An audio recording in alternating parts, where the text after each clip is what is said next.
I only Say it say again? that I live this. I said second greatest life ever. What's the first?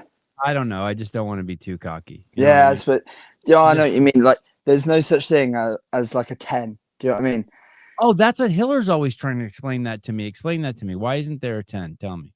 Well, I don't know if me and Hiller have the same thing, but if you were to, You do. I can see you have the same disease. I see it. yeah, if you were to say something's a 10, like so and so is, what do you think they are out of 10? Or that food, what is it out of 10? Nothing's a 10, because then what if you come across something better, like you said then, or I don't know. I'm just trying to be humble. I totally hear what you're saying. I'm just trying to. Maybe there's someone who has a better life than me. I want to leave room for them. True. Wonder who it is. Maybe it's Hiller. Maybe it's Hiller. You don't get enough hate anymore. Maybe it's Hiller. Hey, how about this? I used to trip on this too when I was in college. I would be like, I would tell my friends, oh my God, I saw this girl who's a 10. And then they would be like, hey, dude, you said that yesterday. I'm like, yeah, dude. Exactly. There's like 1,000 10s on campus. Yeah. And would your mates just ignore you in the end because they just don't take you serious? Exactly that. I'm like, there's 1,000 10s. I'm like, it's a tie. It's like in college, it's a 1,000 place tie for first place. Did you have a girlfriend in college? Yeah, I had lots of girlfriends in college.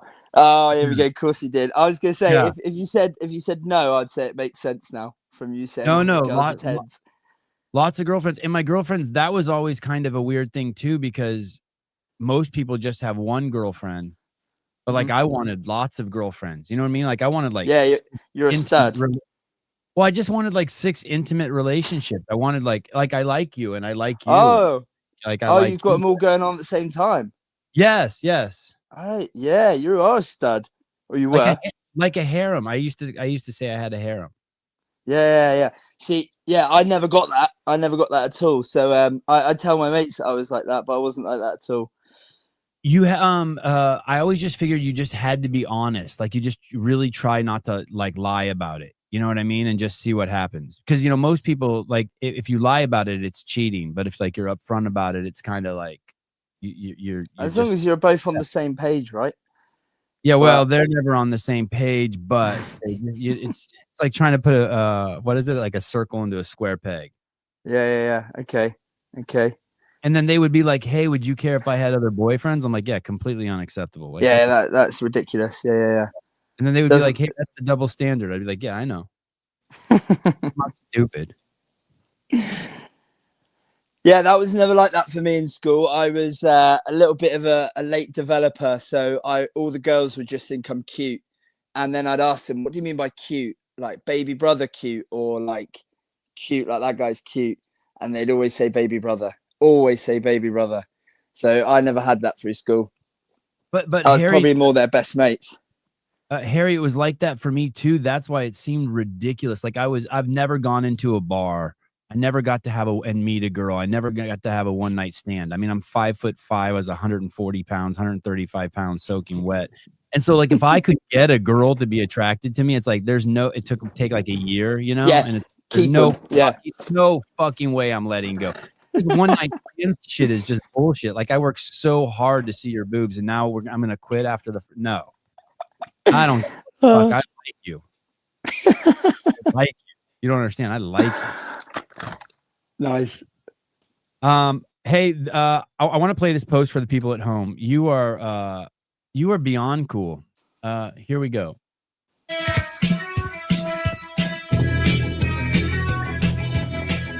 Sounds like a girl band, but it's cool.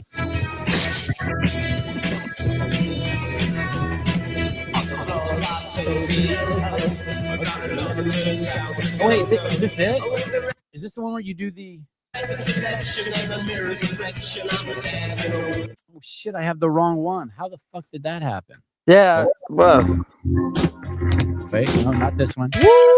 You guys here it is.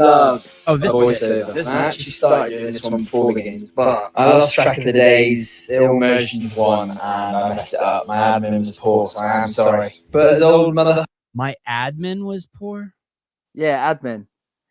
Like, mate, like Like, who is it who was sorting out the podcast here for us? Souza. Sousa's admin was poor the other week when he forgot me. All right, shit admin. Oh shit! Listen, we when we get out of us ugly Americans, when we get out of our time zone, we are fucked. Yeah. Okay. I just like the way. That's why you guys could get away with saying anything, because admin's like such a serious word in the United States. Like you would never use that word admin or administration unless you had a government job. But like you use it just in casual conversation, and it throws us like it makes you sound so proper. Wow, yeah. Today's an admin day for me today. So don't know, yeah. Fucking you asshole.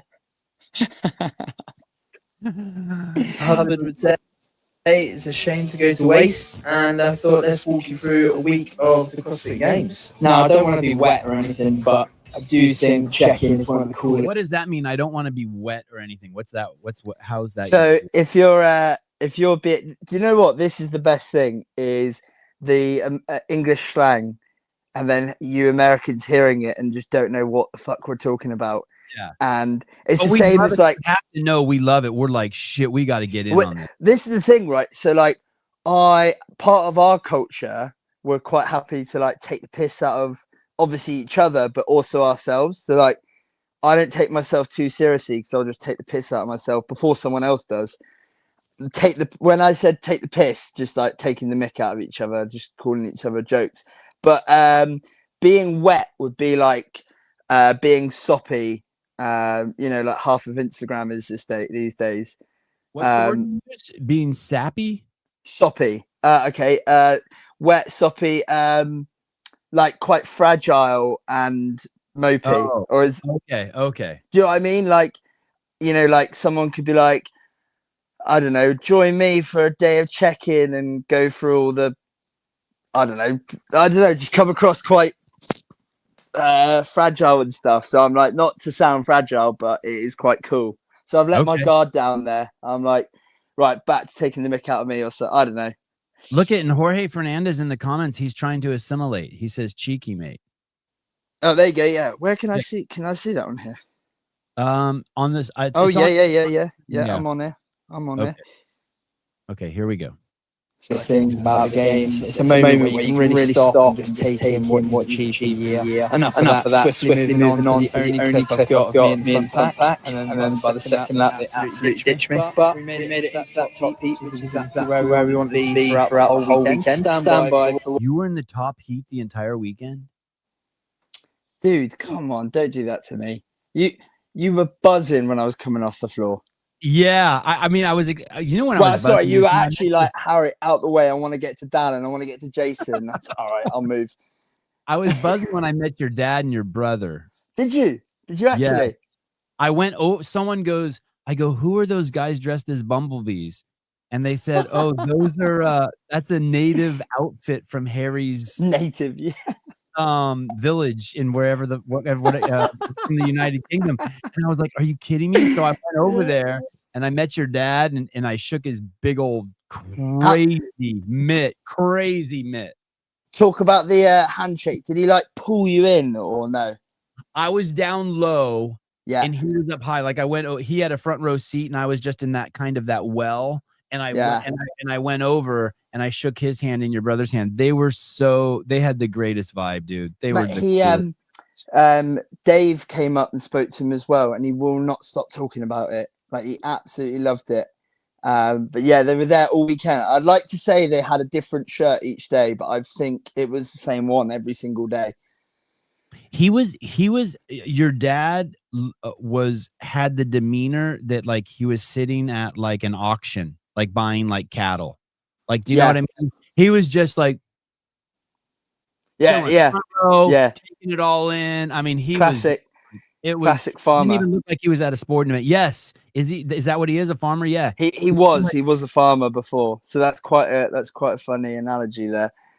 Yeah, he looked like he was bidding on livestock. All right, son, bring me those 2 cows. Let's go home. Yeah, he's probably trading in one of his sons. He's going to trade him in. He probably wanted to take Jason home with him.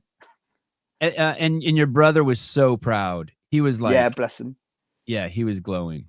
Yeah, what looks extremely sus at the bottom of the pegboard there. But what I was doing was cleaning off those shoes, which I think ended up paying off because it was my best finish You look a little bit like Ricky Garard there.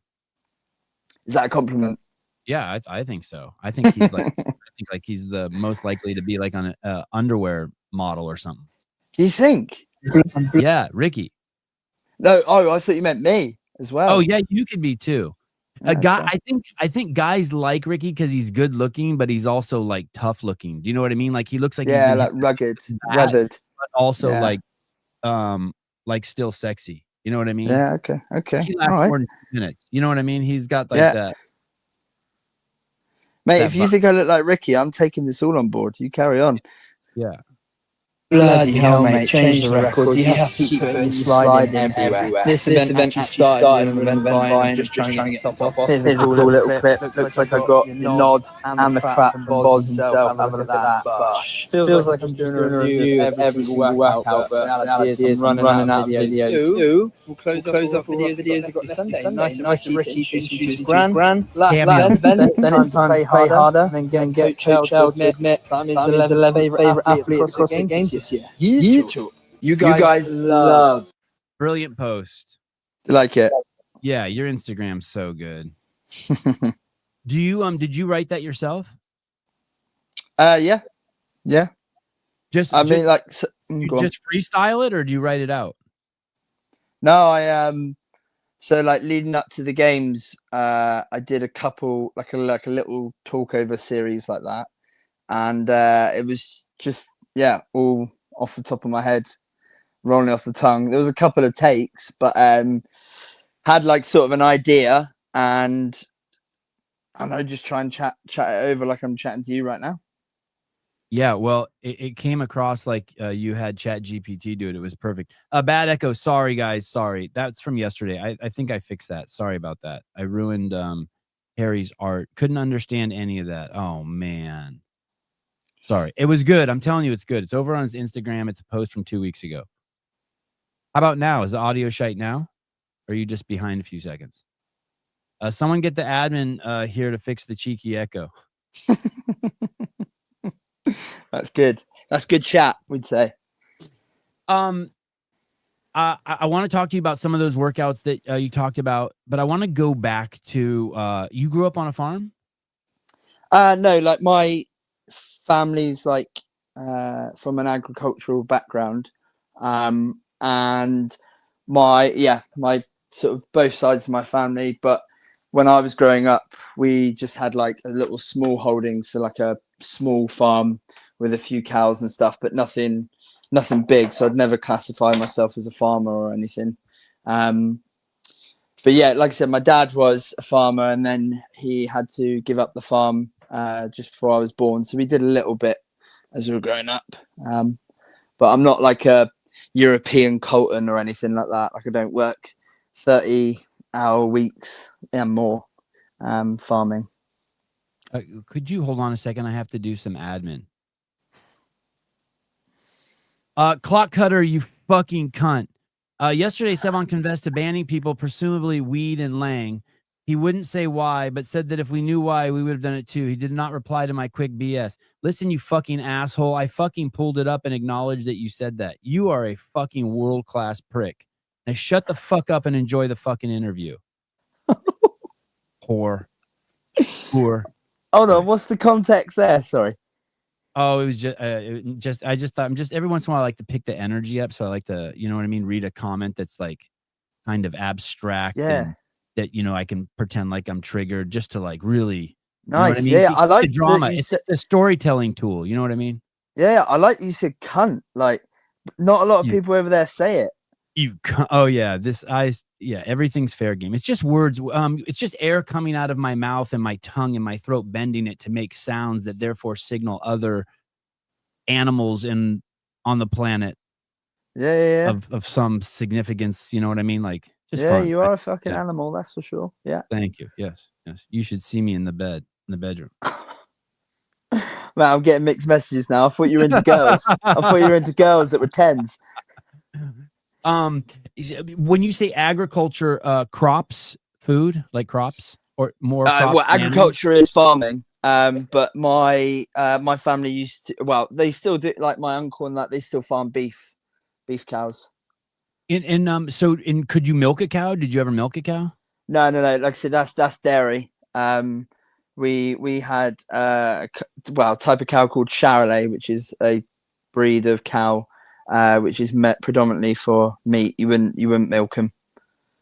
And did you do any? I know you said you weren't on a farm, but as soon as most of the urban dwellers hear that you had a couple cows on the property, to them that means farm, Farming, right? yeah. Like a lot of Americans will never even see a cow. Like they'll go 5 years without seeing a cow anywhere, a living cow.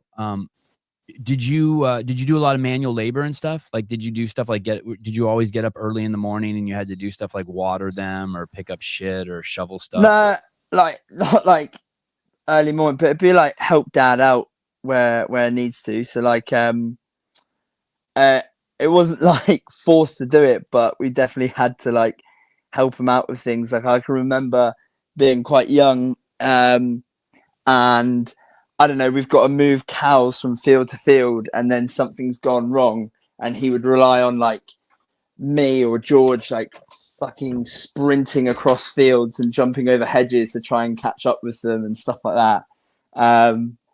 So yeah, like it would help out, of course, but it wasn't like my dad when he was growing up. He would have to like work on the farm before going to school, go to school. When he got back, he'd have to go straight back out and help again. And then when he was like, he used to play rugby, and when he was like 16, his parents said, like, that's enough of that, you got to work. And then unfortunately they passed away when he was quite young, like 17, 18. So he took on like the tenancy of the farm at quite a young age. And his first night out was when he was 24, 25, because he just worked all the time. So like for mine and my brother's upbringing, it was very much like he would let us do a lot of things that he wasn't able to do when he was younger. So like for sport, like I said, he played rugby but had to stop, versus when we were growing up, he would let us like try anything within reason. So yeah. How did his parents pass away? His mum, so my grandma, I believe, I don't quote me on that, actually, I don't know. His dad got misdiagnosed with like a flu, and then had like a hole in the heart or something like that. It was like some sort of heart condition, but got misdiagnosed as a flu, and got sent back from the doctors, and then died from that. And his mum, I can't quite remember, but yeah, like I said, he was like 17, 18, and they both went quite early, like when he was quite young. So yeah, then he took on the whole tenancy of a farm. I don't know how many acres, but yeah, at quite a young age. That's a trippy thing. The hole in the heart. My sister at some age, I can't remember when, but she ended up having a hole in her heart also.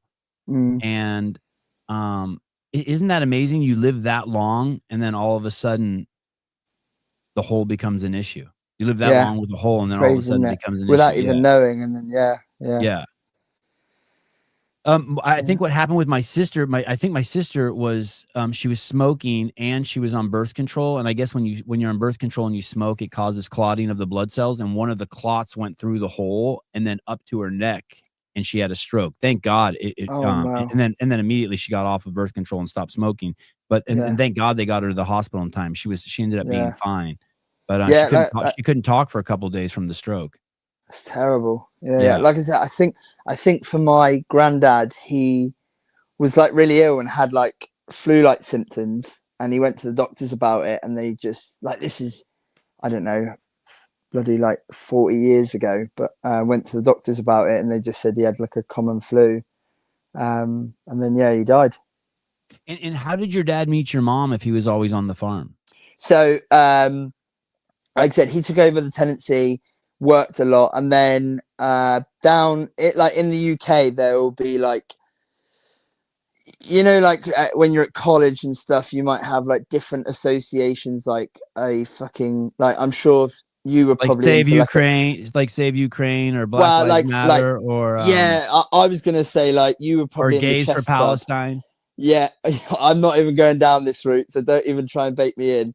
I was gonna go like bit more PG and say chess club because that's what you were That's in. what I meant. That's what I meant. Chess Yeah, club. exactly, Yes, exactly. yes. You there looking at all your tens and he's definitely looking at the boys. We found out now. But anyway, like for my dad, well, in the UK, there's like it's not so much in college, but there'll be from like town to town, there'll be a young farmers club, and it was a way of, it still runs today, I believe. I never got involved in it, but it would be a way of like bringing youngsters that are working on the farm quite a lot together, so they're able to socialize. So, and there would be like, you know, educational aspects to it, like they would go around visiting different farms, learning how they, you know, how they manage it, or whether it's crops or animals. And then they would also have like gatherings of social meets, whether it was like a barn dance or different, like, I don't know, anything you can think of. So he went to that when he was like 24, I believe. So he was quite late going. I think there's like a cut off. You're like teenager to mid 20s to go. And he met my mum through that. And how old is your dad? Dad is 64. 64. And you're 25. Okay. Oh, so he had you at 39. 26. I'm 26. He had you. You're 26. So he had you when he was like 38 years old. Yeah, yeah. Yeah. Or a little bit later, yeah. Is that late for the UK? I don't know, like where I'm from in Cornwall, it's kind of like a small town, small mind. I'm sure people won't mind me saying that. It's like you grow up, you meet someone, you probably marry and do all that in your 20s. So like, yeah, probably for my dad, that's having kids like late 30s, early 40s is probably quite late. But yeah, here we are. Because I had my kids, my first two kids, I think I was 43, and that's like in the United States, that's considered really late. Yeah, same sort of thing over here. And especially if I would just think farmers, like you're getting girls pregnant at 18. I don't know. Maybe it's just a stereotype I have. And is it just the two of you? It's just you and your brother, Harry? Yeah, me and my brother. He's my twin brother. Oh, that's right. I should have taken a stab at that. I thought I remembered that. Yeah, that's awesome. I have twins also. What a special. Oh, your boys are twins. Yeah. Oh, brilliant. Hey, it's such a special thing. You think that played a huge role in your physicality? Because they're twins, I cannot believe how physical they are. I mean, they're always twisted up in some sort of something. You know what I mean? They're always like, when they watch TV, they're on top of each other. They're always wrestling. They can't stop slapping each other. I mean, they're just like. Are they quite similar, or are they they're very different? Very different. So exactly the same. So George and I are like, when we were born, they said we're mirror twins, which is like apparently like completely opposite. So it'd be a little bit different now in terms of height and weight, but growing up from when we were born, like George was heavier, he was taller, he was blonde, I'm brunette. My hair swishes this way, his goes the other. I'm right-handed, he's left-handed. Then all that stuff. One of them's into girls, like a girl crazy. One of them has like no interest. It's like it's wild. Yeah. But, totally, so for like totally different. One of them's coordinated, one of them's not. It's nuts. Yeah, so it'd be a bit like that. So George is like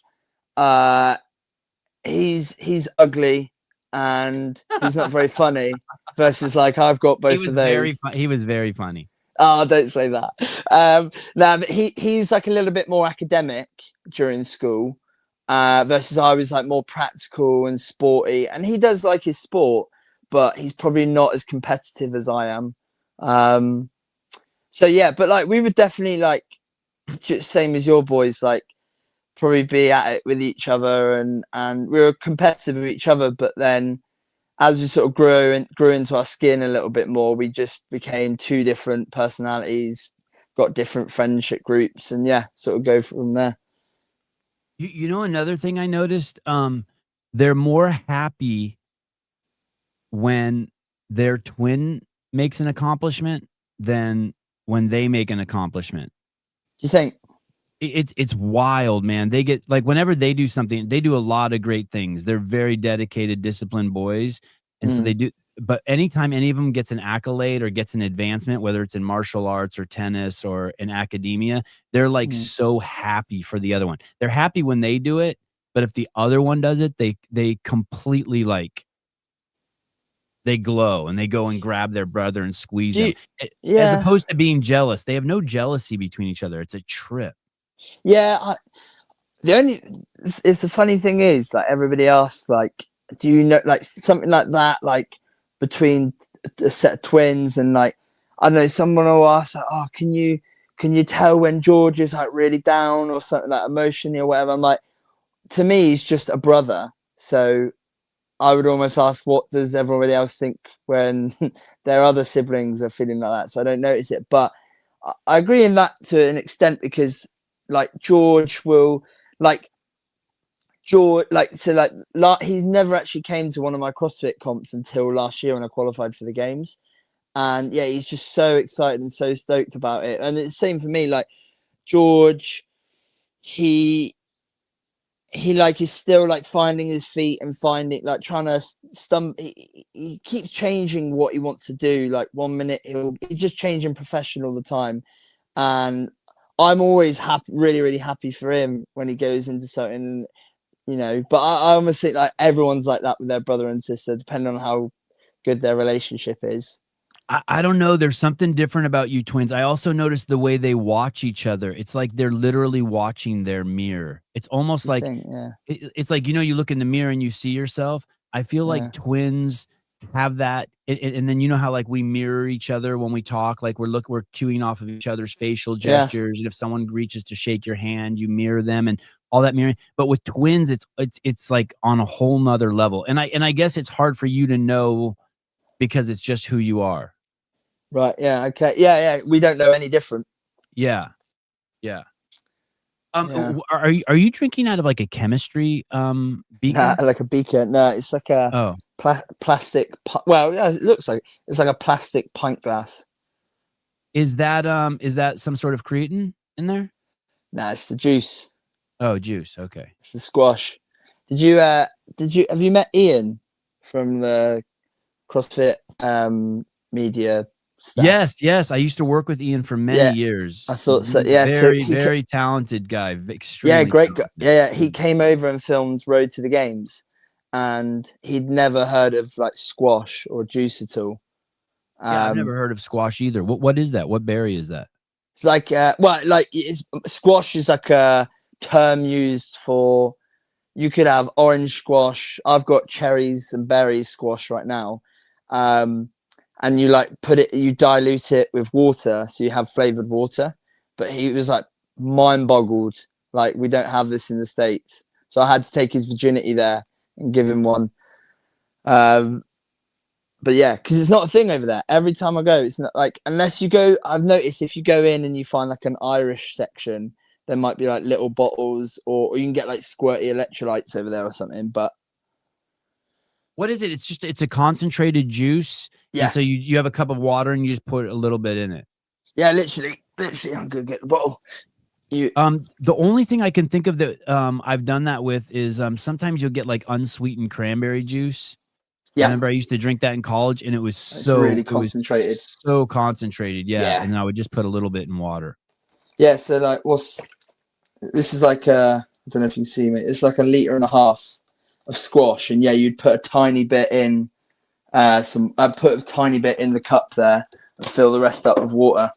So yeah, such a massive thing over here. Like, you always have squash. I'm always shocked it's not a thing over there.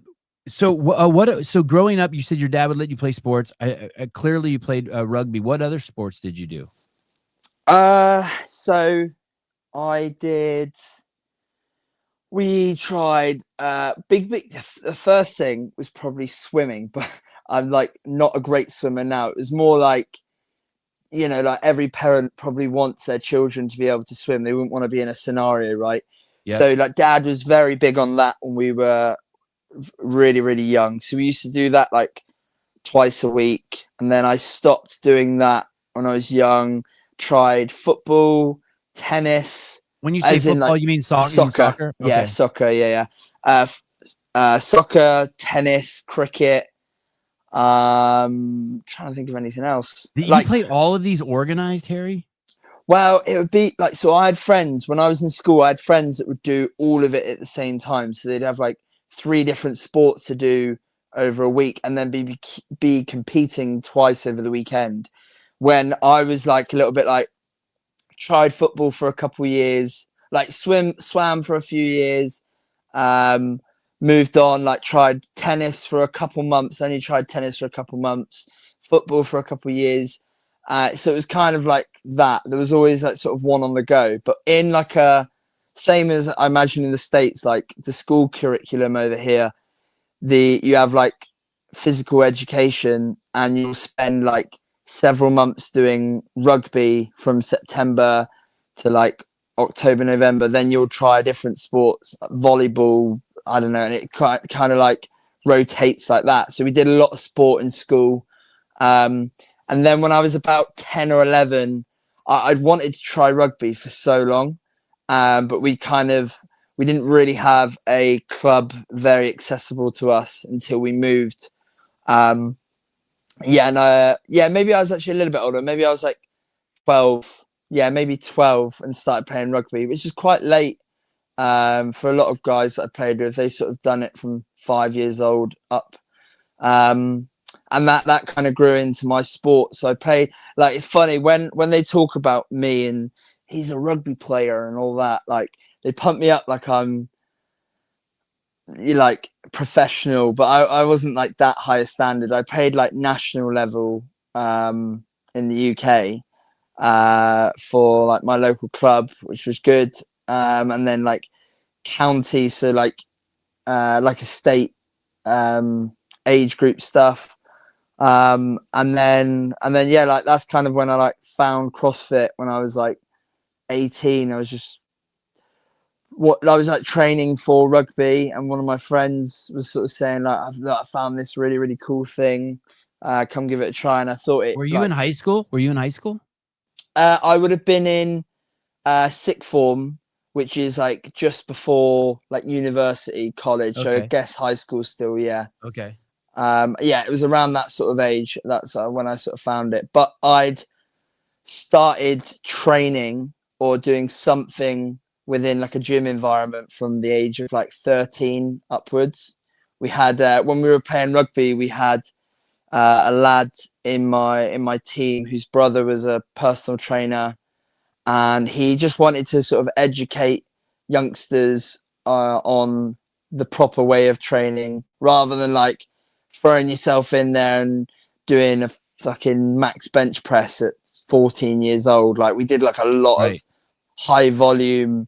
To be honest, like what fits around the CrossFit method, but it wasn't as such. I didn't do kipping pull-ups or handstand press-ups then, but we did like high volume stuff, not a lot of load. Like circuit training, a lot of circuit training. Yeah. All that sort of stuff from about like 13.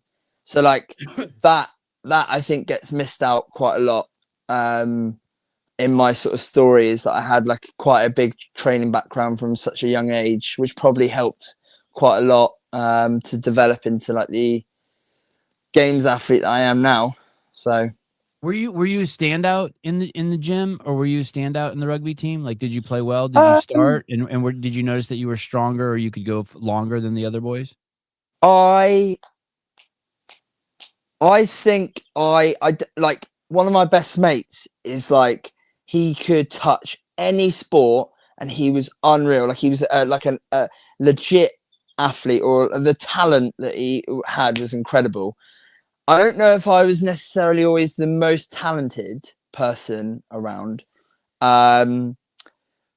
So like I started to develop a bit more of a harder work ethic towards my like end of teenage years, sort of start of yeah, I suppose it would have been like end of teenage years. And then when I was playing like senior rugby, I like, again, now it's like turning up a notch. It's more physical. It's gone from like a faster paced game to a more physical one. So I had to like learn that very, very quick. And I think my fitness, I don't know, I'm not really a sort of boasting sort of guy. But if you were to like talk to a friend or ex-coach of mine, maybe they might say like, yeah, he was fitter than a lot of the others, but I don't really know. I just know for a fact, like, I'm not the most talented, like, don't pick up things like very, very quick. But I guess obviously with what we do, we definitely pick up things quicker than most people. It was just my work ethic was a lot higher than when I was maybe in school. And you had no problem with that. You enjoyed that process. I like the process. Yeah, I like the process. I think that's one thing you have to be addicted to, is like the process rather than like driven by the outcome all the time. Because then you're just like, you know, like surrounded by all these sort of ambitions that you want, and you can't see above that. Like, it might take years, you know, versus if you're mature enough and you understand that and can enjoy it. That's the place I sort of think I'm in. Like, I'm again mature enough to know that sporting careers aren't for life. So like right now I'm in it. I don't look behind. I don't look back, because I'm just soaking it all up as we go at the minute. Again, that would be a perfect plug to be like, don't want to sound wet or anything, but that's what I think. Thank you for reincorporating that into the show. Wet. You know, it does sound like that. I was watching a podcast you did a year ago, and you were very sober and emotionally stable around your expectations and thoughts going into your first. This was your second games this year, but going into your rookie year. And a lot of people, when they say that, they might come across as like a pussy, or they don't have self-belief. But you didn't come across like that at all. You didn't come across like a pussy, or you didn't have self-belief or insecurities. It was more just like, hey, I understand, in order to get to the snatch and the clean and these running times that I want, I'm gonna have to just keep putting in the work. That's it. And like to go back on the comment of being wet, that's kind of what I mean as well. It's not being a pussy, but it's exactly that. Like, I'm not ever going to be like, oh yeah, do you know what? I'm just really glad I'm here. Like, I couldn't care where I place, because I fucking do. But again, it's like mature enough. Like, you know, let's say when Ian was here, for example, filming the Road to the Games edit, like, he's like trying to bait it out of you of what you want. And by all means, like, for the video, you want someone to be like, yeah, I'm just going to fucking come in and win the fucking thing. And like, makes great television. But like, fucking bore off. Every single athlete is saying the exact same thing. When I say it's like, I got a really good team behind me as well, where we all kind of think alike. We're not saying those things are like out of reach, and that's not ever possible, but we're not deluded in what we think, and we know to get those sort of things, we're not just gonna fucking. It's like kind of like walk, like, if you can talk the talk, walk the walk sort of thing, you know. Like, if I, you know, like, I was thinking about the games this year. If I ended up finishing just outside the top 10 and 11th, and if you were to have said to me, this year, that's where you're going to finish, I'd take it all day. And if we'd started in 17th and climbed all the way back up to 11th, like, it would have been great. But like, that's not what happened. I was in that top 10 all weekend, slipped out at the end, and it's annoying. But it was one, on a couple of events, it was an execution errors, and two, it was because I'm where I need to be to compete in that field to get a top 10 and stuff. I wasn't there yet, and that's fine. We'll go back, work on it again. It's not like coming away and we're depressed about it. It's exciting. It's just back to the drawing board and getting dug into the process again. You know, as you were saying that, I was picturing a guy climbing up the side of a cliff, a rock climber, and the top is 200 feet away. And you know you're going to make it to the top. That's the goal. But you're not going to do it with your next grab. Mm. You know what I mean? It's like, hey, Yeah. there's 50 more grabs before I get to pull myself up onto the ledge. And so Yeah, you're on yeah. the wall climbing, and it's like, hey, I'm climbing. I'm a good climber. I'm doing well. I'm making progress. But like, hey, it's going to be a couple more grabs. Yeah, exactly. It's not like, so, hey, I'm going to grab the top on this next yeah, pull. yeah. Because like in that Road to the Games one, I was like, the snippet that they got was me saying I want to be the first UK male on the podium. Yep. And I did say that. And Yeah. obviously they've taken it out of context because again it looks good. But I said when he asked me about my goal, I was like, I have a goal in my head. But at the end of the day, I need to execute to get into that spot. And he goes, oh, do you not want to like win it or anything? And I was like, yeah, don't get me wrong. Like I want to be on that podium, but it doesn't matter as long as if it doesn't matter. Like I could go in, give a workout the best, in my idea, like the best, execute, or I could execute it in the best way possible. And it could be a 30th place, but it doesn't fucking matter because, and that's why I'm not being a pussy where I'm like, oh, as long as I just try my best, that'll do. Yeah. Yeah. We're so data driven that like, if I've done it my best, that's what we'll come out with. We've got data on it that we go away and work on it. If I have come away disappointed, but I knew I would have done it differently, then again, there's more data there. And hopefully when something like comes up like that, at that event again, we know how to attack it. So yeah. Hey, by the way, you come across like that. You come across as someone who's on a mission, and people who are even remotely familiar with the sport know that it's not an overnight thing. Like you said, you have to enjoy the process. And I think people will, I think people really enjoy these journeys. One that I watch very closely is Colton Merton's journey. And the more you can get invested early, then the more the more invested you get in those people. There's an enjoyment there. You know what I mean? It's like we're getting to watch you. We're getting to watch you make that climb. There's like a tension there and like a story arc that's better. That's good.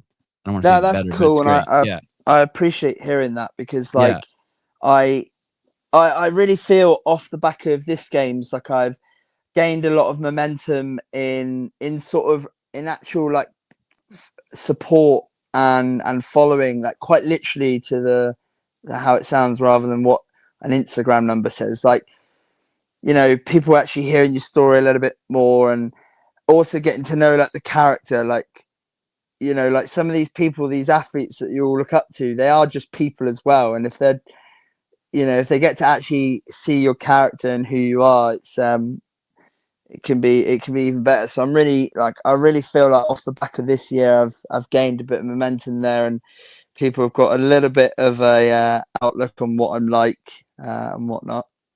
Hey, I'll tell you behind your back the stuff you don't hear. Everyone in the media is like, "Have you talked to Harry? Have you talked to Harry?" Like you just hear that all the time. He's a great guy. He's a great interview. He talks good. He's funny. You can ask him anything. Like so, your stock amongst us pundits, us parasites that feed off of you dancing monkeys. We're the fleas on your back, and people love people love you. Thank you. Harry, I want when you got with rugby, like my kids will just go out in the yard and play catch with a football. And as a kid, that's what I did too. Like you just go and you just play hours in the street football. Can you do that with rugby? Like you guys throw the ball underhand, right? Yeah. Like so, can just two guys go out and like get a rugby ball and just play? Yeah. So me and my brother, we used to I used to be a hooker. So through the age groups, a hooker, I would like throw one of my like set piece roles in the game would be when the ball goes out and we have to do a line out to throw it back in. My role would be to throw it back into the line out. And you throw it overhand? Well, when we're doing that, the ball is overhead with two hands and you throw it over. But when you're passing and stuff, yeah, you would spin pass, and it's mainly a spin pass where you're sort of driving from the backwards arm, or an underpass Yeah, and you just do that. But I was actually, what popped into my head then is when I was really young, I wanted to be like a kicker for the posts, whether that was like playing fly half or whatever. And my dad used to stack bales up, and I used to use like a plant pot to put the rugby ball on top of, and then I would kick the ball at these bales and try and get it over the bales.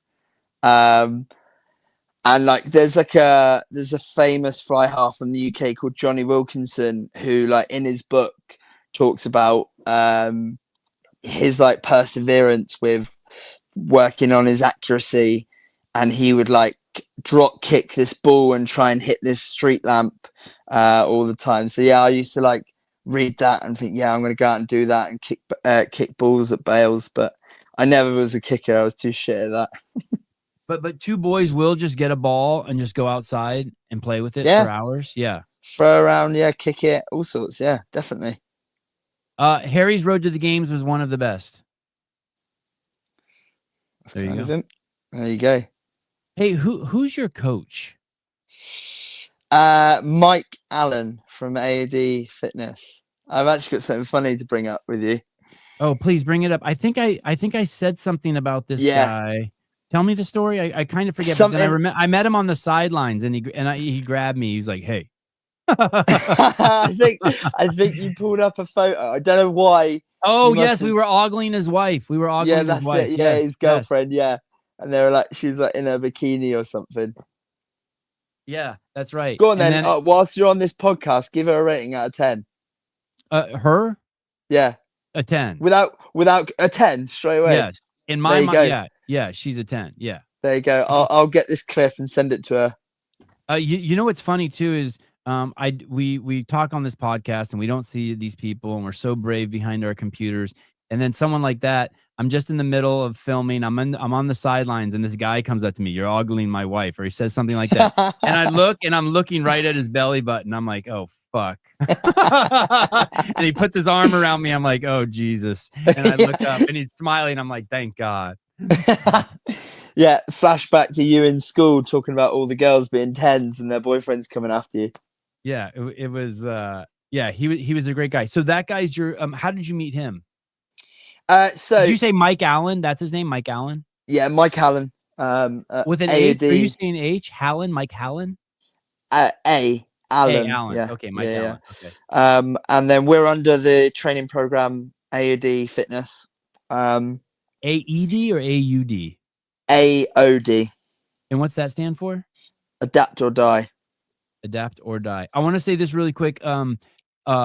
I could listen yesterday. I was listening to a ton of podcasts you were on and interviews you done, and I could listen to you at 2 speed, which is crazy for me to be able to, because a lot of people from the UK and other lands, I can't listen to them at 2 speed because I can't understand it. So thank you for. What is in there, like too fast or? Yeah, it's too fast and the words start getting garbled together, and I'm not used to the accents, and so I can't. But with you, I was like, oh, I can listen to this guy at 2 speed. This is crazy. Probably like I can't listen to Pedro at 2 speed. Probably because I sound like I've had a stroke because I speak so slow. Oh, and I've got a lisp. You do? Oh, I didn't hear any of that. Oh, all my mates take the mick. They say my tongue's too big, so that's why I got a lisp. You have a wife? Do you have a wife? No, I have a girlfriend. Does she think your tongue's too big? Hey, moving on. We'll go back to what our previous question was. Unless it's in the comments, we'll answer it. Yeah, Mike Allen. Does Mike Allen think my tongue's big? Well, no. So I was still playing rugby. I would like, in the summer, like when we're not playing rugby anymore, it's the off season. I would then like go and dabble and do like a CrossFit comp for a bit of fun. And I was shit at the gymnastics, like so bad. Someone will comment like, "What's changed?" But that was really, really tough for me. And I actually just like stumbled across these lads that all out of university. They'd all like had like a little bit of a rugby background, and they were sort of into CrossFit. They had their own training program they were starting called AOD, and there was this guy Mike on it who used to write the gymnastics track for the program, and I just really, really liked how his like method behind things, and I actually just kept an eye on them for maybe a couple of months or years. Through the internet? And Through the internet, you mean? through Yeah, Instagram, yeah. okay. And then I like, because I never really did CrossFit that seriously. I would do it like once, maybe 2-3 times a week, just to like supplement for rugby. No, so it was before lockdown. I was like, actually, like, yeah, I'm going to jump on this program. They've got a gymnastics track alongside it. That will really, really suit me, and I'll just do that alongside rugby. Started it, and then COVID hit, so like total lockdown. I was working at a gym at the time, so we couldn't train anybody out of it. So I just started training loads and using their program. I'm trying to find them on Instagram.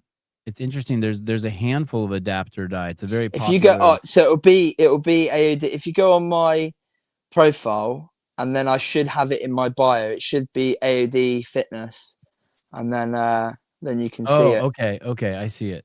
All right. But yeah, like, and the like story behind that is these guys, all Harry, the like directors behind it, Harry, Mike, and Adzi, all went to university together and sort of met that way. All had like a pretty similar interest in CrossFit.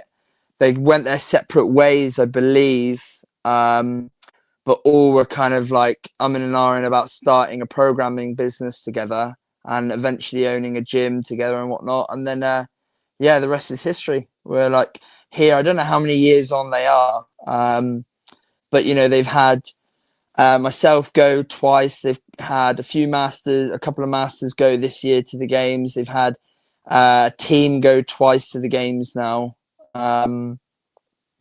So yeah, like, it's biased of me to say, of course, but I think it's the best, and see a lot of worth behind it, and really, really get on with the lads. And the main reason I got on board with AOD years and years ago was just because I liked the way they're very backed by science. These guys, you know, like a lot of things. What does that mean? Trial and error. They're running basically experiments on their athletes to see what gets the greatest adaptation. They have they've all like done a strength and they've all come from a strength and conditioning background. So like the sort of the sports science background is what I mean. So like taking different ideas from different sports, bringing it into CrossFit. You know, like, you hear everybody talking about, like, it's very in trend and sexy right now, training in different heart rate zones and based off blood lactate readings, versus like these boys have been doing it for years already. And like you said, they would be, you know, or different, like training different energy systems in certain times of the year or certain days of the week and blah, blah. I'm not going to go for it all because I don't know what I'm fully talking about. Like, these guys are the scientists. I'm like the little technician that just tries it out for them, and then they have data that they'll go off that. So yeah, cool. That's what drew me in, and yeah, not really looked back since. This is a synopsis for the show. Harry Lightfoot, with a Chinese American name, which we now call Native Americans. What began as a rugby conditioning quickly became a passion of its own. He discovered he enjoyed the training environment, variety, and challenge of CrossFit more than rugby itself. I don't know if it was because like, I've seen a few people throw it around. Like, I'm quite open that I'm like a sociable guy. Like, you know, I love like going out and partying after the event and stuff like that. And rugby has that very big social culture behind it that maybe like CrossFit doesn't have. So it wasn't like there was any different. It was more like when I was playing rugby, I had a moment of realization of, I think I've maxed out my opportunity of how high I can play. And it was actually Mike. It was actually Mike and the boys that were like, look, we think you have the potential here to give this a good crack. So it was actually it came from like an external factor of me wanting to pursue chasing like going for the games rather than me. Like, I never got into CrossFit to go to the games. It was just, like I said, data driven of trying like the open and stuff, and there'll be things that I could hang with, and then other things that I couldn't because of limitations, whether that was capacity in certain areas of, I don't know, gymnastics, whatever. And we've worked all over the years. So that was kind of what sparked the change in sport. But yeah. It's kind of crazy, the pursuit of CrossFit, because you could find someone who can have a 500-pound deadlift, 500-pound back squat, 350-pound, clean, can run a 5-minute mile, and they can't make it. They just can't make it to the games. Like, just all of the pieces you have to put together are just all in there. Like, oh my God, it's so in much. their like single modality. They've got it all there, but piecing it all together. Yeah, and I remember we've actually talked, like me and the AOD boys, Harry, we talked about this a lot with people that are like that. And obviously I don't know the answers. But yeah, it is interesting, like on paper, those things, but like you said, piece it all together. How well can your body recover between that change of, I don't know, a run into barbell cycling and whatnot? Yeah, it's interesting. Harry, do you wear deodorant at the games? I do. You do? You wear antiperspirant? What is, hold on, before we get, what is the theme here? Because I saw you asking like Gracie Walton the same thing. Like, one of the two of the things that was really interesting. I just think of just my own life, when I think of questions. So like the other day I threw away a pair of underwear. Like, right. I sat down and I felt something cold on my chode, that spot between your balls and your butthole. And I go, what the fuck? That's called your chode. Did you say your chode?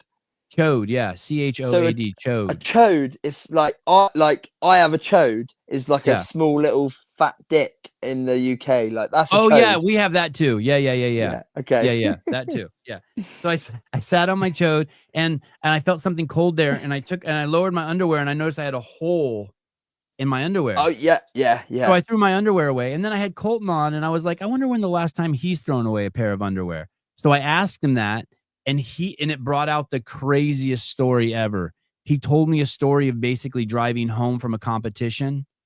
Yeah. And he had to stop at a gas station, and he was running to the bathroom, and he didn't make it. Right there, aisle 2, next to the fucking Pringles. He shit his pants.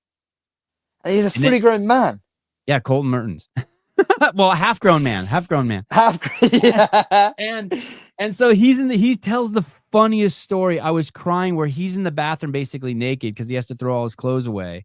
And he has to text his wife to buy some shorts from this complete hick redneck station, and she brings him the craziest pair of shorts.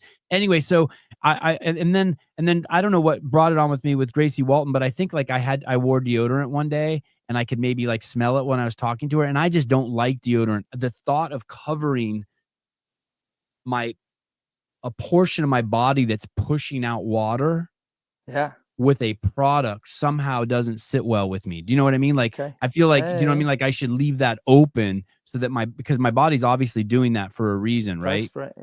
Yeah. So I always wonder, like, but you also don't want to stink. You know what I mean? Well, that was my next question. Like, if someone's like walking into that office of yours, is it like just pure ammonia when you walk in, or is it?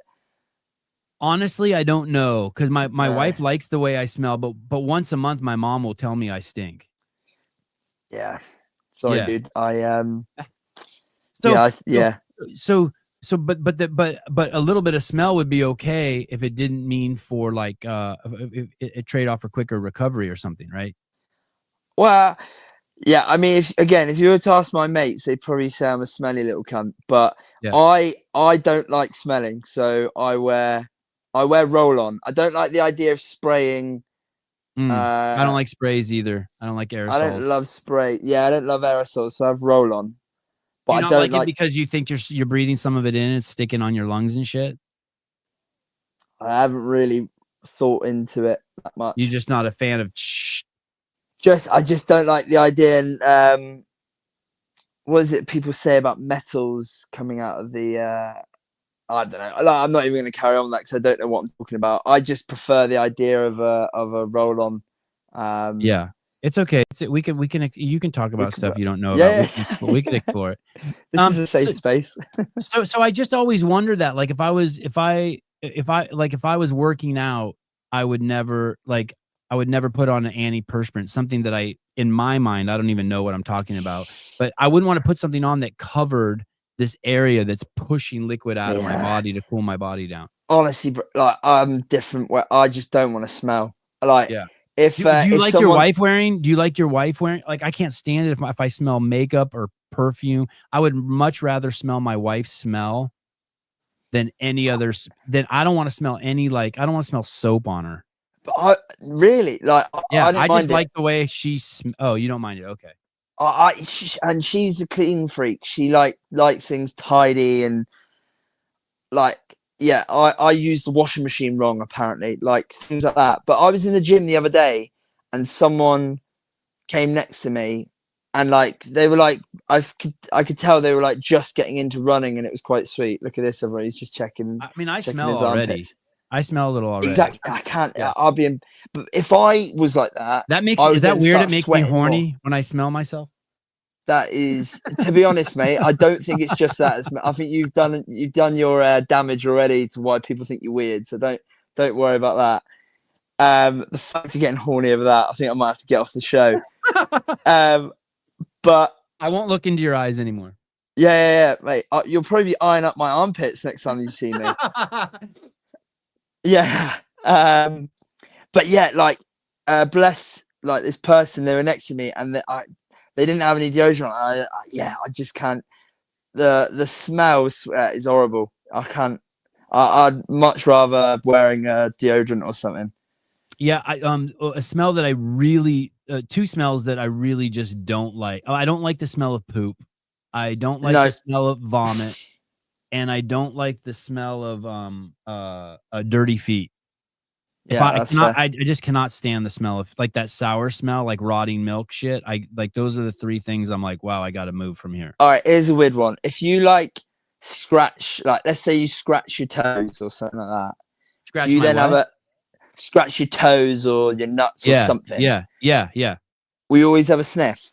Not always, but I will have a, like, I'll do this if I'm rubbing my feet, and then okay, yeah, good to go. Yeah. So like, we'll be just like sat here watching TV, and I'll like scratch my nuts under my shorts or something, and just be watching TV and just carry on. And Abby always kicks off at me, just thinks it's disgusting. I just want to know. It's a wellness check. It's a wellness check. Exactly. Thank you. Oh, I don't like bad breath either. But here's the thing about these smells. Like, I don't mind if my wife has garlic on her breath. I don't consider that bad breath. I don't mind if my son just ate a piece of beef jerky and then he's up in my face and I can smell the beef jerky. When I meet, like, if you've ever met anyone with, like, I used to work with a guy who had such bad breath that it stunk up the room. It smelled like a dead animal in there. Yeah. Yes. So it's like, that's also the thing too. I think a lot of people I don't mind being in a room with 5 Indian guys and their BO smells like curry. Like, I don't care. It's just like, I'm just comfortable with it. I don't think that's, but poop and vomit and dirty feet. I don't know. It's like, there's like some sickness involved in that. Yeah. Poop is dirty. I used to work in a bar. So like things like sick and that we'd have to like sort out all the time. Shit only a couple of times, but sick all the time. You worked in what was your position at the bar? When I ended up finishing, I was a bar manager. So I used to just be, I say bar manager, like I would just, probably the most important thing would just be like in charge whilst I was there, do cleaning out cellars and stock and ordering stuff. Were you ever on the service side, Harry? Did you ever pour the drinks or tend to the tables? Yeah, that's what I mean. Yeah. So I would have done that as well. I'd mainly be on the bar, but yeah, I started working in the kitchen there when I was quite young, and then I ended up going to front of house working as a waiter, and then worked behind the bar, and then became bar manager. Were you good at that as a waiter? Did the people like you? Did you make good tips? Well, yeah, when we tips wise, we like often would get like people, if they were like ordering around, they would say like, I'll get one for yourself as well. So I would save up the tickets, and then if I was going to go out with my mates or something, I would come down to the pub that I used to work at, just use them and just drink there for free, basically. Yeah. So yeah, I did all right. Like, I think I've always been like quite confident and cheeky and whatnot, but I think maybe leveled it up again when I was behind the bar. Became a little bit more confident as well. But yeah, I enjoyed it. I think I was all right there. I don't know. You have to ask a customer. And your girlfriend's name is Abby, you said? Abby, yeah. And how did you meet her? I actually met her at a CrossFit competition. So when I was coaching at my last gym, we used to run like a couple of competitions in the year, and she came up and did the competition, and then afterwards, like as part of their prizes, they all got like a pair of grips or something. I can't remember. And I had a message like, "Hey, like, how well do these grips fit?" It was like something corny like that, like In your Instagram? yeah. And I was with my mates. I was like, "Fucking hell, get a load of this girl," like trying to pop in the DMs. And then yeah, kind of went from there. Just started chatting a bit, and then here we are. And she was in your hometown? She was an hour, just over an hour away from me. And So, yeah. now you guys live together? No, like we've been together, and obviously like she had her own place and I lived back at home still. Then I moved up to Worcester, and we've done the last 2 years long distance. She's about 4 hours away from me, which like for you guys in America probably isn't that long, but in the UK that's quite far. And now hopefully she's going to look to move up to Worcester and move in with me. Worcester. And you moved up there because that's where AOD is, adapt or die? Yeah, that's it. Hey, so was that a big leap when you went up there? Yeah, definitely. A level of commitment? Yeah, definitely. Like, again, like when I explain it, it'll probably all just make sense, because again, it's just adding to the process. But we qualified for my first semi-final 2 years ago. I was working full time still, and like I had no expectations to qualify for the games or anything, but we were looking at the top 10 that were going to the games that year. And one of the things was none of them really had as high a work commitment as I did. So we basically, like, I'm not going to say this story and be like, that's the secret. You need to pack in everything and just go all in, because one, we had an inkling or an idea that it could be done. And two, what am I now? I'm 26 now, 20. So I was 23, 24. And it was like, I've got to try this, otherwise I'll never know. And then it paid off. So yeah, packed it up, working full time. I worked a little bit. I still work a little bit up here now, coaching at the gym, but nowhere near as much as I used to. So yeah, it was a big leap, but thankfully it paid off. Harry, when you say they had an inkling, do they look at, does he pull up like 20 of your stats? Like, okay, you run a 5 kilometer at this rate. This is your clean. Maybe a couple benchmarks. This is your Fran time. Is that how they do? Is it literally like that? And then they're like, hey, dude, if we move everything 2%, you're at the games.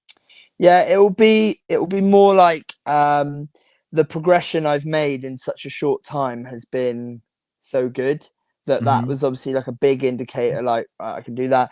Then yeah, like you can see in some areas, like in some areas, wow, like he is on par with some of these top guys. And then some areas not so much, but it could be as easy as like actually haven't been exposed to that skill as much. Let's see what happens if we do a little bit more of it, etc. So yeah, like by pulling up, they will pull up past results. That's why things like quarterfinals and whatnot was such valuable data. It's because we know, like, same as last year with the games, I went in about 89 kilos, so a little bit lighter, and the different, like, we noticed straight away is like games events are heavy, quite high power output. So this year we went into the games a little bit heavier than I would be, because when you come up against the Americans, you're a different breed. Like like me, I PB my back squat, and that was good enough for 12th place in that field. Like, it's fucking crazy. Like, you see Guy hitting 195 kilos the other day for a clean. Like, it's crazy. So, but that's all, like, we pick up those things from obviously going to the games now. Then outside of the games, I don't like to do, I like to do comps that will, again, get valuable data from. So we've done Wodipaloozas in the past. We've done French Throwdown. Any of these, like, sort of S tier or class events. Just so, like, again, it's win and learn. If we've probably got like a few mantras that we follow, but it's like, there's events that done well, brilliant. You know, you can compete in that. We obviously need to get better still. And then there'll be ones that don't go right, and we learn from all the time. So yeah. And you said you last year you came into the games at 196 pounds, 89 kilos. What did you come in this year? I believe I was 92, 93. So 205, 9 pounds heavier. Yeah. And what did you think about that? Did you prefer, were you okay with that? That's a lot of extra in the gymnastics. Did that affect you, or in the running? No, I don't think it affected me that much. My first year I qualified for semi-finals in Berlin. I was 96 kilos. So I don't know what the conversion is there, but that is like quite 211. That's big. You're 6 feet tall. You're 6 feet tall. No, I'm 5'8". Oh, someone in the chat said you were 6 feet tall. I was like, holy shit. Okay, 5'8". Okay, that's very kind of them, but I am, I am not that big. But it's funny again. Like, that was my point I was leading on to, of over here on the European side, you guys see it. All you have to do is go and look at results. Is the Europeans lack that strength side. So when we have things like semi-finals over here, being a little bit lighter, fitter, is what we have to be to qualify to even get to the games. When we get to the games, we now have to compete with the stronger lot, so we have to gain that weight on a little bit. So yeah, like, I felt fine at this year's games. I probably was a bit disappointed in some of the high power output events, but that's all right. Like, again, we'll come away and learn from that. But like, in terms of, like, running was still pretty good in that weight, and gymnastics was fine, so I didn't really notice it like that. Yeah. In one of the videos that you made, it looked like you were driving by a nuclear reactor. Do you drive by a nuclear reactor? No. There were these concrete mushrooms. Oh, that was that's not like, so they're like power stations over here. That's not a nuclear reactor? No, they're like big chimneys, I believe, like, for where they make electricity, and it's just literally steam coming at them. I think someone might comment that I've got that completely wrong, but it wouldn't be a nuclear thing. Do you guys have reactors in the UK? I don't know. I actually don't know. There will be obviously something nuclear over here. Like, there's nuclear bases. There was a nuclear base near where I'm from, but I don't know. Yes, we do. There you go. Yes, we do. All right. Yes, they do. All right. I wonder if that is a reactor. Do you think it could be a nuclear reactor and you didn't know? So what town was that in? What town was that in? Yeah, I was going to say that is Goole, so Goole in up in the north. And I'm so glad you spelled that for me. Yeah. Goole nuclear. Let's see. No, nope, I didn't get anything. Goole. Try power station. UK. Goole in East Yorkshire is one of 5 locations building to house a prototype fusion energy plant. Is it in East Yorkshire? Yeah, it would have been in Yorkshire. Yeah. Google signed a deal to use a small nuclear reactor. Interesting. Anyway, it's fascinating. The few times I've been near for nuclear reactors, they're fascinating. Just those big giant mushrooms that they have and all that cooling they need to do. Is there a river that goes through that town? I'm not from. That's like way up north, so I wouldn't actually know too much about that place. All right. You went on the Boys Interrupted podcast. Oh yeah. How was that? Was that flattering to you? You got these guys. You have Jason, the champ, and Justin, the 2-time champ, and Dallin, 3 times or 4 times CrossFit Games Kids champion. Was that pretty cool? Were you like, oh, this is a trip? Yeah, no, it was cool. Again, like it's end of the day, they're like still people as well, so you can be like starstruck.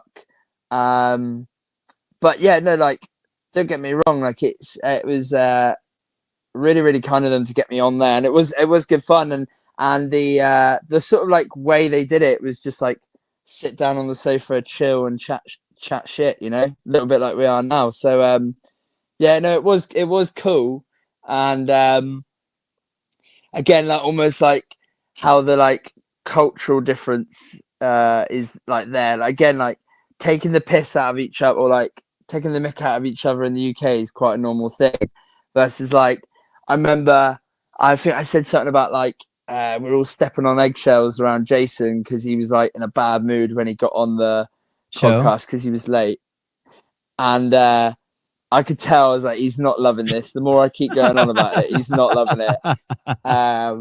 So yeah, no, it was cool. It was cool, and they're good lads. Like it's nice. Again, like going back a second time, we sort of like get to know each other a little bit more, because no one's like going to the games to fucking make friends and learn. Everyone's like working that week. So yeah, it's cool. Like now going back again, sort of get to meet them a little bit better.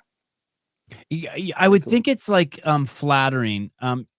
This year I didn't spend time with the athletes, but in all the years in the past when I would spend time with the athletes in the back, they definitely had their cliques, right? And obviously the better guys often gravitated towards each other because they were in the same heats, right? So they would be in the same warm-up area together, and then you kind of see where you fit in.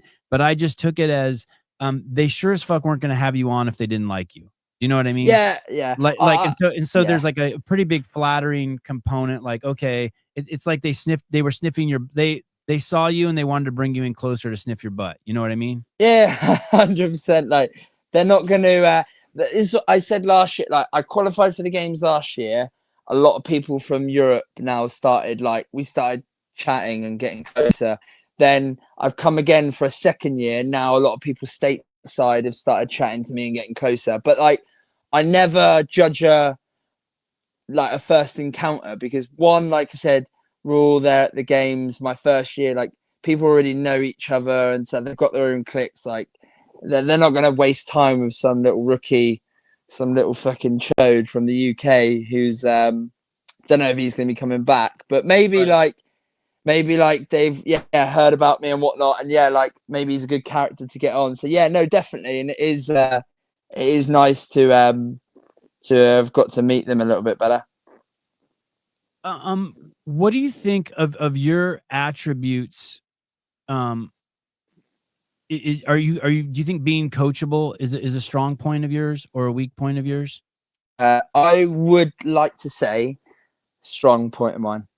And can you tell me what that means or what that looks like when it says coachable? Because it seems like you have a shitload of trust in your team. Yeah, definitely. Like they basically got you to do CrossFit. Yeah, exactly. I think because like I'm not the like brightest bulb out there. I then like look. So obviously over the years before, when I was looking for the right training program to go on, I was almost like smart enough to really like take my time, look into it, see, like, for example, these guys, they're very science driven. I quite liked the direction they were sort of going in. So then obviously being on board with them, getting to know them over years, having a really like forming really, really good relationships builds that trust and makes it even stronger. The relationship Mike and I have, it's almost like he knows me well enough that he could 9 times out of 10 prescribe some, like, I don't know, a way of doing a workout exactly how I would want to do it. Sometimes he gets it wrong, and that's fine. Like, I talk about that with him. But we've built that up over years. So that helps a lot. But then the being coachable side is so important. Like, I almost like, I will go through anything with him first before I do it. Or, you know, like, how easy is it with people? Like, when I was first getting into it, like, people go off program, do whatever the fuck they want. Like, I've never really been like that, and we've always talked about it because, I don't know. Is it really going to benefit me with the goal that we want? No, then there's probably no point in doing it. I don't know. Like, it's so, like, I'm almost thinking of examples of where people have just gone completely off program and they just don't do what's told, or they probably don't. Having buy-in is probably massive for these coaches. Like, for us, the athlete, like, You're Mike using will buy-in like trusting the buy-in. trust. Exactly. Okay. Let's talk, like, talking about that whole process again. If we don't have these chats regular of what's our goal, or what we're looking to strive at over the next, not just year, but over the next 5 years, it might be easy for some of these athletes to sort of drift off course because they're not seeing the results they want immediately. Versus, again, I think the relationship's really, really good between Mike and all the other boys and everyone at AOD and myself, that they have total buy-in with me. You know, like, if we're going into this off-season, training's going to look a little bit different than it is in the lead up to the games, but they have total buy-in from me because, one, we've done it for so many years now that I understand the process, and two, like, just what it will do in sort of building this peak across the season to the games next year. I don't know if that makes any sense at all. So the one of the things I think about is like, you could go to a martial arts gym and you could train for 10 years. And if you don't leave there and you can't kick the fuck out of 90% of the people, 99% of the people on planet Earth, you fucked up. Like, you just spent 10 years of your time learning some shit that's not applicable to life. Yeah. And when you're training, it's like what you said, you train really hard and then you can't see the adaptation. It's happening at night when you sleep. The only markers you have are possibly the next time you do the workout, right? Mm-hmm. And so and then you only have so many workouts, and then you only have so many times to adapt, and so much time to recover. And so if you if someone else is doing it better than you, then you're wasting shitloads of time. That's basically what I'm hearing you're saying. Like, hey, every training session has to add value to move the marker forward, and you trust these guys to do it. Definitely. It's not about going in and getting a really good workout and a good sweat. It's about like, hey, you're not working out like me. Like, as long as I sweat and I'm like, fuck, that hurt, I'm good. You're like, no, motherfucker, this gotta move the needle somewhere. Exactly that. And I was just something sprung into my mind when you said that, but it's gone. And as you get older, that recovery, those workouts become more valuable because you get less and less of them, right? Yeah. And so, I mean, you're not at that age yet, but I just remember Spieler talking about that in the old days. Things that young people can just put into their workout, let's say, like, just like in your early days learning double unders. If you're not going to learn double unders until you're 40, then that's actually a training session. Or when you're 18, it's just something Mate, what you can do in your fucking spare time. You know what I mean? take that work, the crossover double under workout from the games. Like when I was on with the boys, I was like, this is a dumbbell workout, and they were like, nah, it's a crossover workout. And that just told me there, like, I'm chatting shit now, but I mean it. Like, that shows me they don't probably dial in on a crossover double under skill as much as we do. And we always like to think it's about being ahead of the curve. So like, how many was there? 60 crossover dubs in a session to us is nothing. So right then we were ahead of the curve, and we were like lucky there.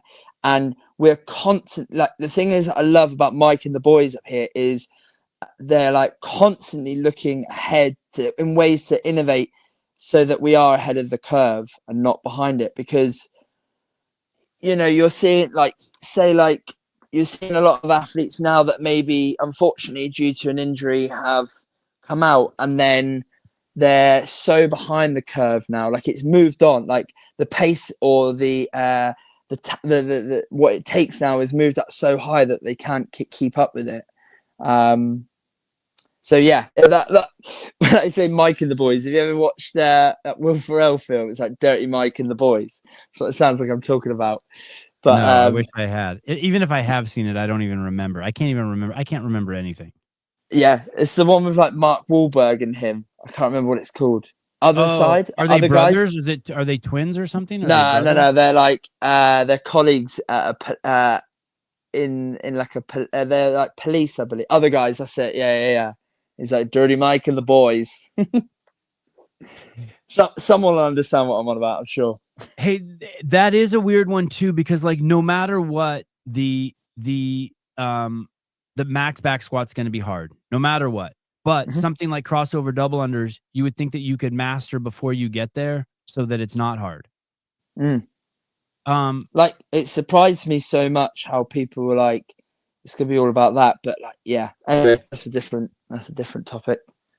Hey, Jay Crouch said something so cool on the show. It seems so obvious, but I still think it's brilliant, that when they train at Proven, they train so that when they go to the games, they can compete and not just survive. And he said the most miserable thing that can happen to you is to go to the games. And he says he's done it before, to where you're just surviving. And it kind of reminds me of the sport of fighting, right? Like, the worst thing that can happen to you in a fight is running out of gas in the ring, right? If you completely tire out and the other guy's not tired, you are fucked. What a crazy situation to be in.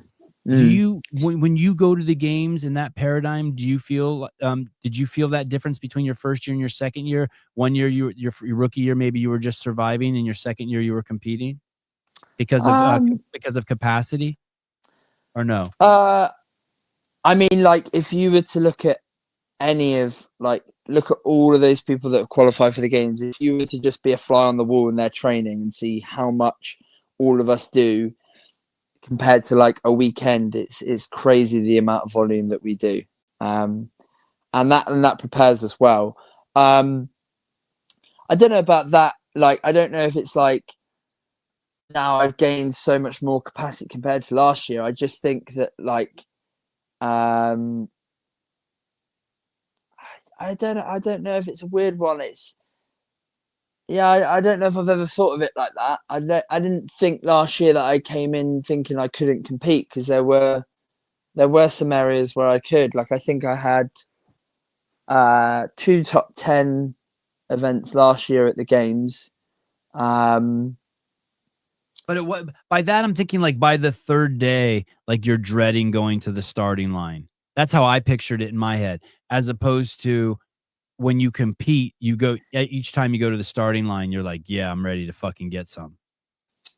Yeah, but I feel like that regardless. You do? Really okay. do. All right. Yeah. All right. Yeah.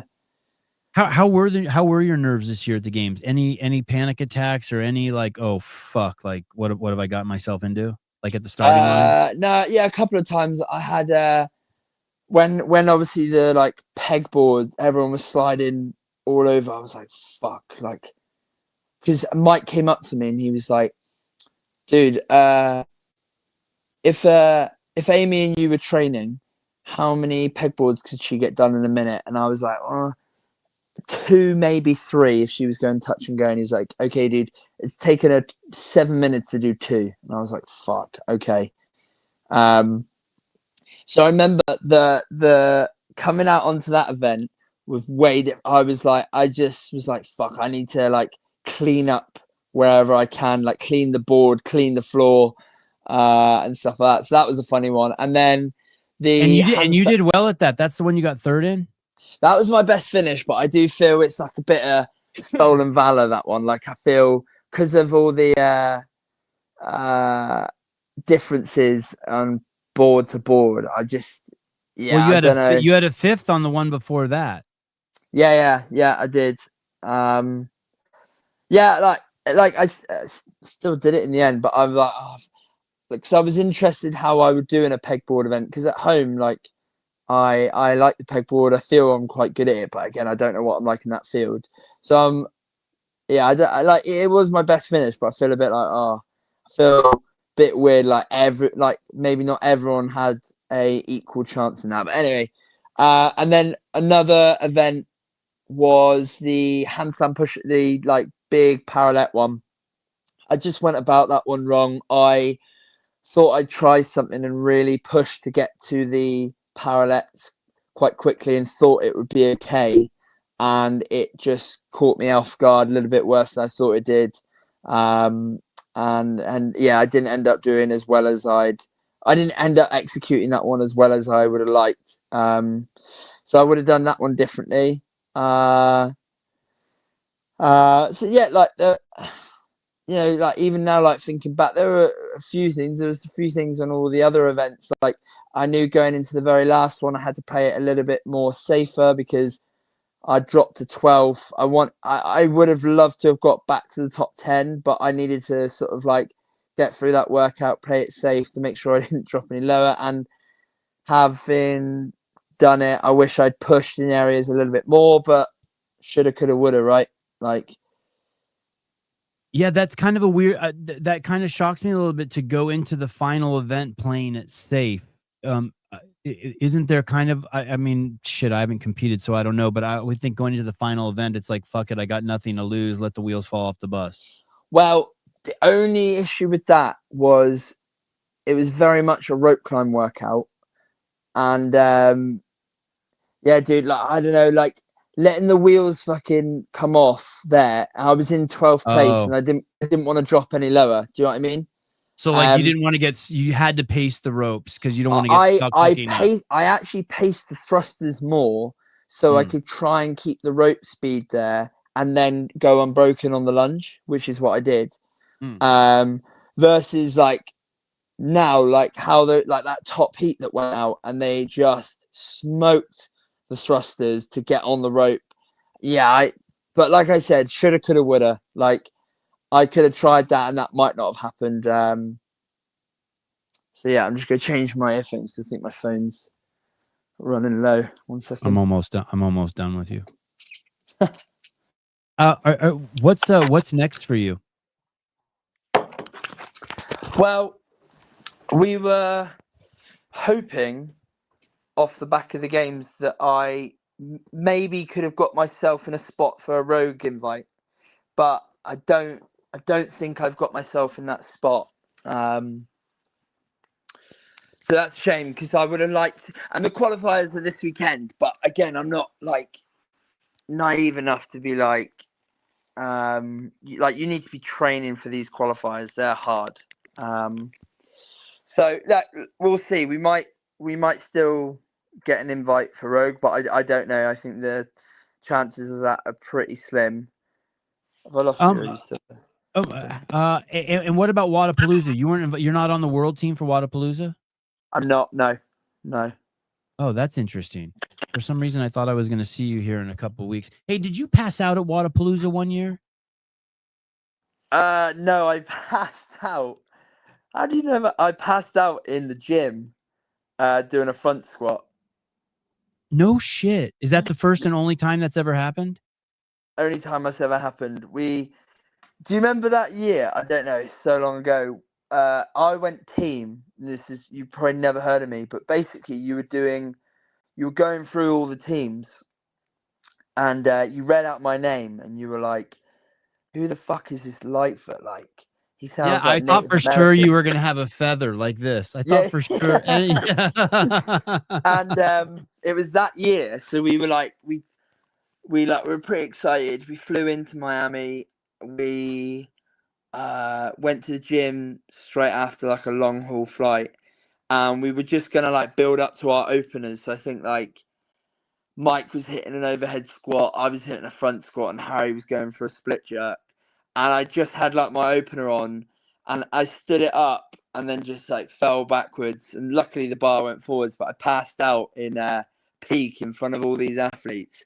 Probably none of them remember, but when we had like a little social after the event, I got fined for ruining Boys' Day for passing out. What happens when that happens? Do you stop training? I think when that happens, I feel like I just did something quite light, or maybe I didn't train. I can't remember. I mean, I couldn't even remember the whole thing about the bar. Like they had to tell me about it, but I remember like I could not stop shaking, and like people were like clicking in front of my eyes. That's all I can remember. God, that's crazy. You don't remember it, kind of like you're lifting and it's like getting intense All and I was supposed. remember is like unracking the bar, and that's the last thing I remember. Wow. Like, it was also quick. Say that again. It was also quick. Like I would have done it. I think I did a squat and I came up really slow and my elbows just started dropping and I just went. Yeah. What is the cause of that? That's a blood pressure thing. I think I had the bar sat back a little bit too far and Oh, it must have been wow. cut off my circulation. Wow. Yeah. Yeah. So I got fined for that, for ruining the day for the boys. What does that mean? Fine. Like you had to do something, or you had to So again, wash like, someone's socks? yeah, no, not quite. It wasn't. It was like a bit more of a social at the end of the competition. We had everyone round for a few drinks, and we Harry had. I don't know what happened there. Anything someone had done, like he was just writing it down throughout the year, and yeah, it was just like basically calling you out in court. There's like a court session in front of everybody, calling you out for something you've done, and then there's like a fine of like snorkeling a beer or something. Damn, snorkeling a beer. Okay, someone renamed you Harry Lighthead. Fair. You know I don't know what that you, means. neither do I. Hey, do you know your screen is black? Say it again. I missed you there. Do you know your screen is black? You know we can't Oh, is see you it? now? Yeah. What about now? Nope. Oh, how weird. Hey, Harry, Yeah. thank you for coming on. You were great. You were better than No they told me worries. you were great, and you're better than you're better than I imagined. Thanks, dude. Thank you for Yeah. having me. Yeah, great for chopping it up. I'll have Sousa connect with you for admin and through admin, and we'll do a show on immigration in the UK. I think you and I could have a great conversation about that. Oh yeah, it's all kicking off a bit over here at the minute. Yeah. All right, buddy. Thank you so much. You are a world-class athlete, a gentleman, great sense of humor. I have nothing but amazing things to say about you. Thanks for coming on the show. Thanks for your time. Thanks, dude. Take care of yourself. All right, brother. Ciao. Bye. Harry Lightfoot. Holy shit. Yeah, he's great. He's great. Yeah, he's definitely best of luck next year at the games. Says 5 a.m. Squat Club. He's for sure going to the games again. All right, guys. Saturday is kill. Oh, I don't know if there's a holy shit. I'm gonna be out of town Saturday for a minute. I wonder if we're doing Kill Taylor on Saturday. If you would like to sponsor Kill Taylor, Venmo me or someone $500, and you'll be the sponsor, and we'll help peddle your wares. And the prize is $1,000. What's cool is every week that you wait to do every week, like so the person who pays $500 this week kind of gets the attention of $1,000 giveaway, which is always awesome. Sevi, man, the Charlie Lawrence interview was great. Thank you. He was great. Charlie was great. Corey Bellamore was great this week. Vitor was great.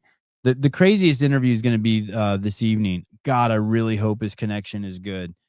Probably one of the biggest fights of our lifetime is going to happen on November 15th between Jack Della Maddalena, who has won his last 18 fights in a row, is going against Islam Makhachev, who's the 155-pound champion, moving up to the welterweights. And I've been searching everywhere for interviews with Jack. I don't think he's done an interview about the fight yet. Jack entered the UFC in 2021. His story's great. If you haven't listened to him on the podcast before, go to the very first podcast I ever did with him. Got to be probably around 2021 after he won the Contender Series. And he will be on tonight. If his connection is good, boy, do I got a gazillion questions for him.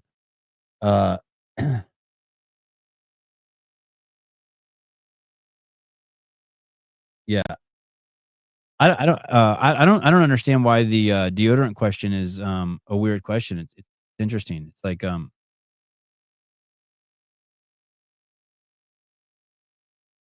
yeah, I don't get. They got a whole aisle in the grocery store dedicated to deodorant, and so many people wear it. It seems like it would be like not weird at all.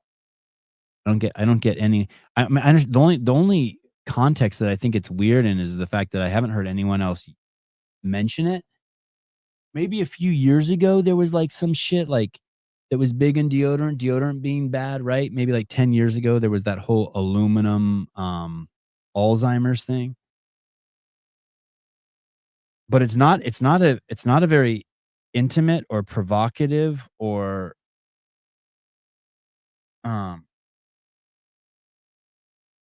it's not a leading question. I wonder what the it's kind of like porn is like that too, but in a different way. It's the largest amount of traffic on the internet is happening through porn, and yet no one talks about it. I mean, that's the weird part. Deodorant industry. And when I say no one, I don't mean no one, but I've never asked a guest, hey, how much porn do you watch? Deodorant market size in the US is $28 billion. No, sorry. In 2025, it's estimated to be $42 billion. God, I'm so glad I don't really take too much. I don't want to participate in that. In that economy.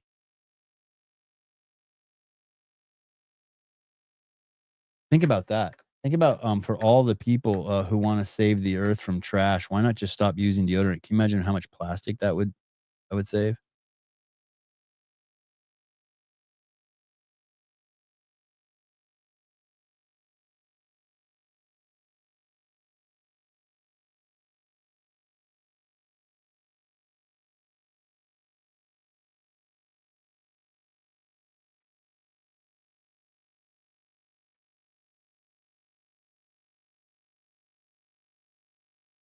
So I guess Annie Thorsdottir sold CrossFit Reykjavik,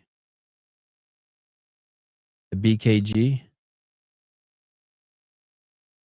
I went there one time. I wonder if it's the same location. Annie Thorsdottir sells CrossFit Reykjavik. BKG, part of a new ownership group, has been synonymous for years, ever since she became a co-owner of CrossFit affiliate in 2010. That, however, has come to an end. Thorsdottir and her co-owner sold the 15-year CrossFit affiliate to a new ownership group last month. Bjorgvin Carl Gudmundsson, the 11-time CrossFit Games veteran, is part of the new ownership team of CrossFit Reykjavik, according to one of the new co-owners, Throstur. Olason BKG will take on the role of head coach and head of programming for CrossFit Reykjavik. We're really excited about the bright future of CrossFit in Iceland, continuing to build on the strong foundation already here, creating even more opportunities for the community to grow and thrive, explained Olason. While the reasons for Thorsdottir's departure have not been made public, might not be surprising to give her statements earlier this year regarding how she was disappointed in CrossFit's response to the handling of Lazar Jukic's death. Thorsdottir was one of the 7 athletes who signed the Professional Fitness Athlete Association's PFAA list of demands that included the removal of Dave Castro from leading the CrossFit Games. This past February, Thorsdottir shared that she would not participate in the 2025 CrossFit Open. Thorsdottir had registered for every Open since it began in 2011. I have been a part of the CrossFit Open since the first time it started. Oh, not that. Last year, CrossFit Reykjavik had 58 members registered for the 2025 CrossFit Open, down from 165 in 2024. According to Olason, CrossFit Reykjavik has always promoted the Open. However, Thorsdottir absence likely contributed to the decline. Both BKG and Olason participated in the Open last year, and it appears the new ownership team is looking to continue to build a strong foundation of the gym within the CrossFit ecosystem. Could that result in greater participation in the Open next year? You know what's crazy? At one point, I don't know if it's still like this, but there were 300,000 people living on that island of that country that they call Iceland, and they had 30 gyms. And it was the most densely spot in the world for CrossFit gyms, the ratio of population to gyms. That's kind of crazy. 30 gyms in a country with 300,000 people. Obviously, Katrin and Annie and BKG being who they were, and their success and the way the community embraced them obviously led to a lot of attention and a lot of people wanting to do it. Not to mention that it's the greatest general physical preparedness program in the world, the CrossFit methodology.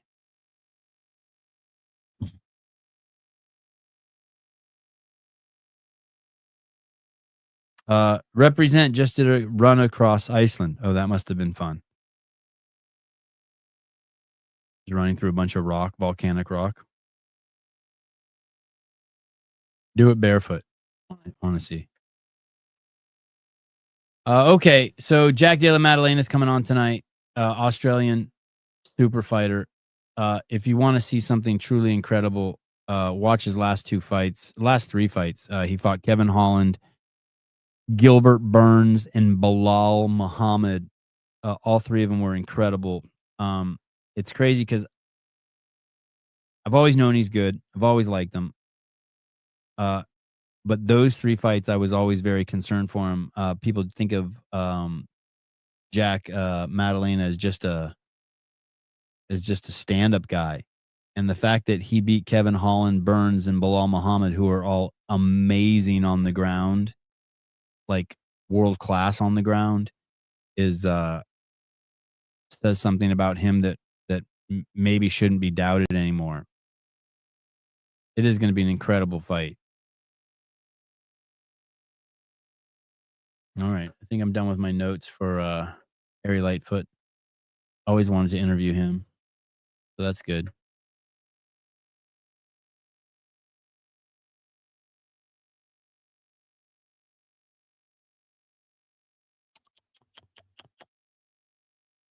I wonder if I should have time to answer this question.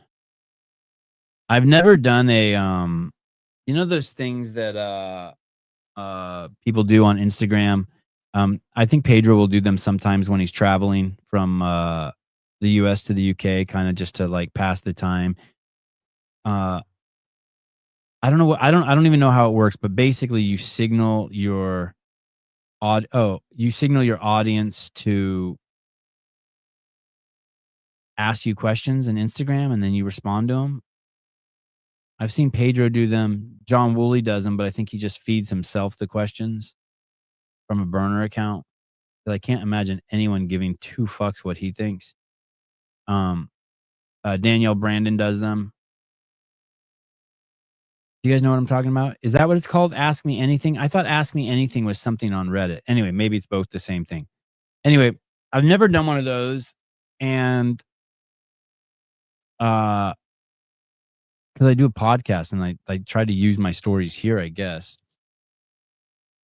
I do it full time on the show. But someone sent me this DM the other day. It said, I've been watching old school CrossFit videos. When you were filming Rich, did you know you had lightning in a bottle, or were you just in wanting seek CrossFit to grow? I would love to hear how you perceive that moment in time. And I heard that, and it just got me. It got me kind of thinking. It's really simple. My story is just identical to how I would say 99% of you guys. I basically found CrossFit, and it introduced me to parts of myself that I never knew I had. And like, I was never an athlete. I never played sports as a kid. I was never, you know what I mean? Like, I didn't want to sweat. Like, I would go sit in my car with the AC on rather than work out. And um and if I went to and when I did start going to the gym, I always went to the Globo gym, and I just did, just the normal like lat pull down and bench press and just shit like that.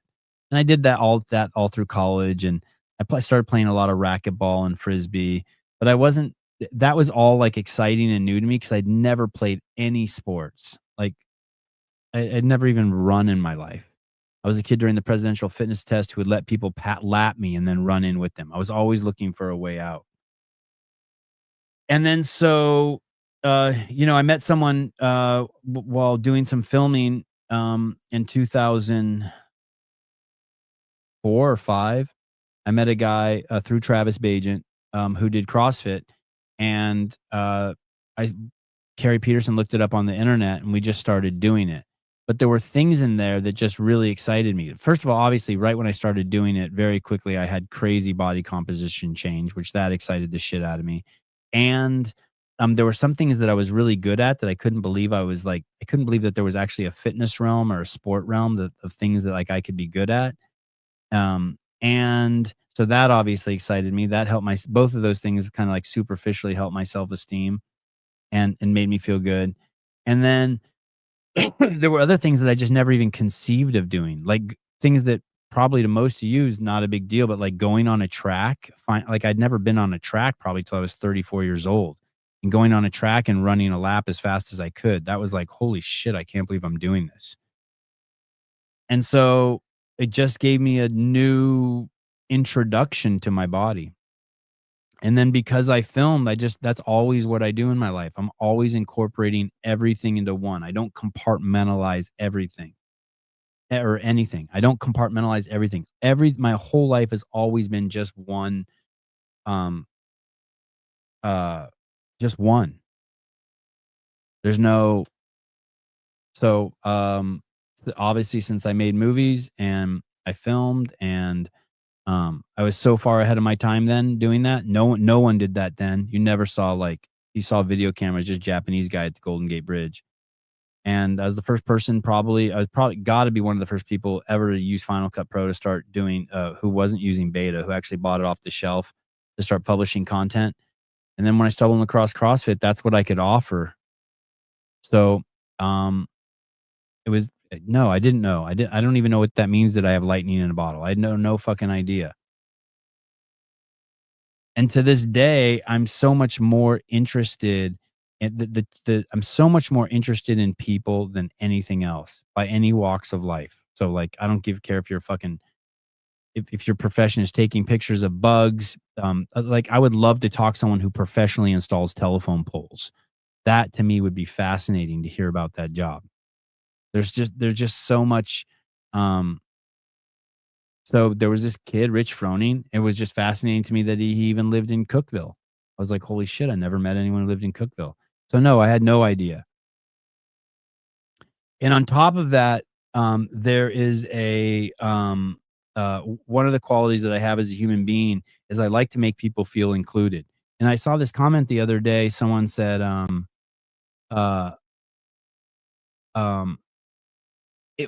I realized that from a young age. So I'll tell you another really quick story that puts this. So when I was young, when I was 20 years old, I was a nanny for these 2 boys from Hong Kong. So every day I would get out of City College, I would go pick these kids up from elementary school, and then I would take them to their house.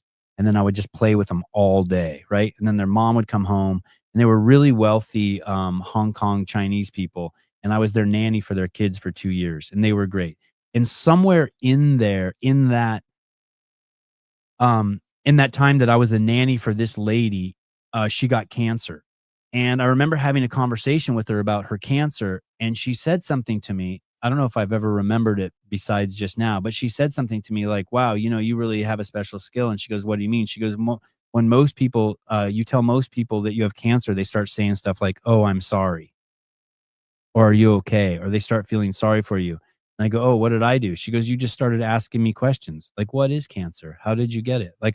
And she's like, and that really is special. And that made me feel so much better than someone saying sorry. And so that's just the kind of person I am. Just, I don't know if my parents taught me that or what, but I just, I don't, maybe it's, I want people to treat me like the way I want to be treated, but people want to be cared for, I guess. And they want people to be thoughtful around them and interested in them. And for me, it's just fucking, natural. Manny. Yeah. Okay. I'm Manny. I got in so much trouble in that job. I used to the stuff I did with the boys was fucking crazy. Like I'd always drive with no hands and then they would tell on me. I always played like dirty rap songs. They would tell on me. I loved the boys though. They were so cool. I did this game where we would get pillows and I would make them run back and forth across the living room and I'd throw pillows at them as hard as I can. And they'd always be crying. I mean, they loved me too, but it was nuts. It was crazy. The shit I would do with them. They were such cool boys. But just probably just like, you know, I'd just pull over and we just throw rocks at an abandoned house. We just did fun shit. Anyway, so I've always been like that. And so, so those are that's why someone said the other day, someone in a comment said the other day, I think I saw it on Instagram. They go, oh, Sevon's the pervert that asks teenage girls about her periods. And even though he's been around CrossFit 20 years, when someone says double under, he says, oh, that's the workout where the rope goes underneath your legs twice. And they don't realize like what a compliment that is to me, because I've always prided myself along the lines also of not assuming anyone knows anything. I really don't like being in a fucking room with assholes that think that they're talking above other people or who don't keep you up to speed. It only takes 1 second to make sure that everyone who's listening is caught up to speed. And also almost all miscommunication happens because of the fact of people using ideas or concepts that everyone doesn't agree on the definition. Like I always knew that. And if that's going, so when I'm talking, I'm not talking for myself. I'm not talking so that I can fucking hear. Only. I'm also talking so if there's other people within earshot, everyone feels included. I've always wanted everyone to feel included. And so, you know, you can, you know, a lot of people thought the other day that like when Vitamore told me he got the injection that I hated him after that. No, I absolutely do not. I always want everyone to feel included. So, I can have enormous differences with people and still be friends with them. And I have I don't know, I guess I have either a thick skin that protects a fragile ego or no ego that it's like, it doesn't even, most of that shit doesn't even matter. Like if people don't want to hang, they're losing out. So, so no, I didn't know. I didn't know I had lightning in a bottle when I was interviewing Rich. I was just doing what I do. Everyone's just kind of, a person to me. I get really when I'm around really passionate and other excited people, I feel an obligation to match their energy. I think that's why the Charlie Lawrence interview was so good. I knew he was taking the time out of his busy schedule, so I want to match the energy and be prepared, and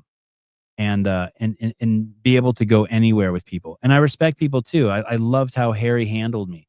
I loved how when I brought up like the clubs of Black Lives Matter and Gays for Palestine, he's like, "Don't try to get me into that conversation." I love that. Like it's so easy. So,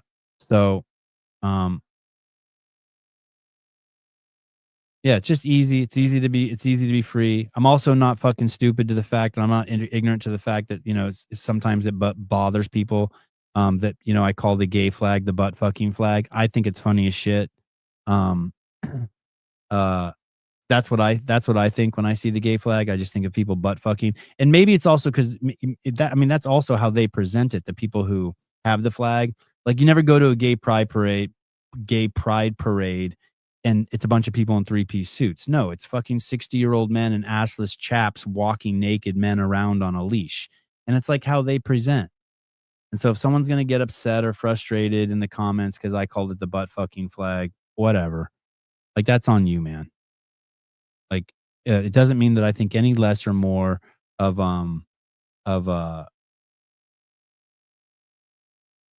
you because you butt fuck. Although I think butt fucking is disgusting, whether it's man on man or woman on man or man on woman. I think I'd rather have fucking I'd rather smell the dirtiest pair of socks in the world than have to put my genitalia towards someone's butthole or have theirs put towards mine.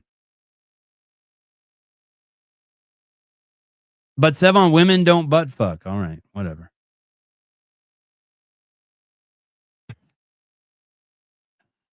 So, no.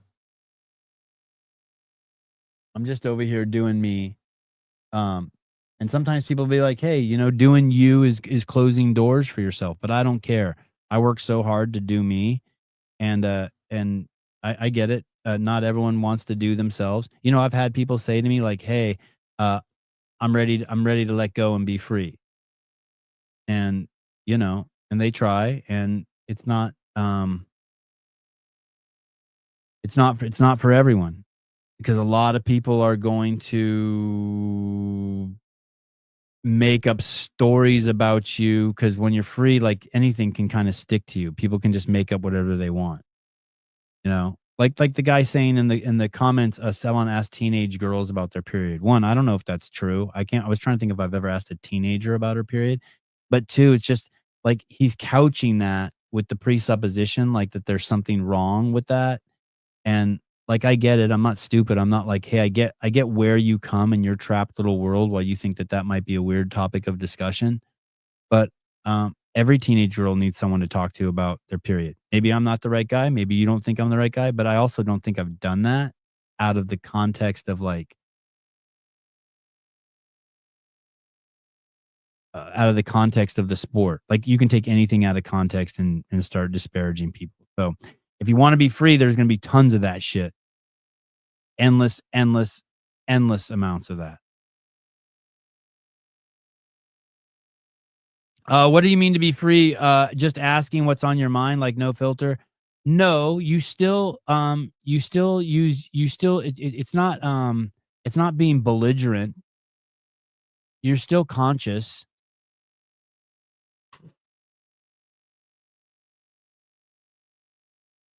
That's a great question, phrase 19.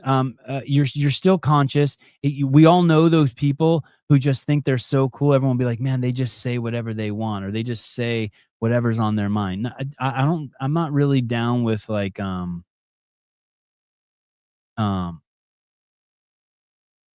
like if I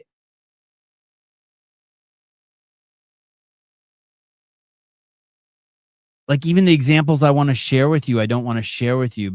And so like, no, like in that way, it's not like I'm just, it's not, it's more about being honest. It's more about being honest than being able to say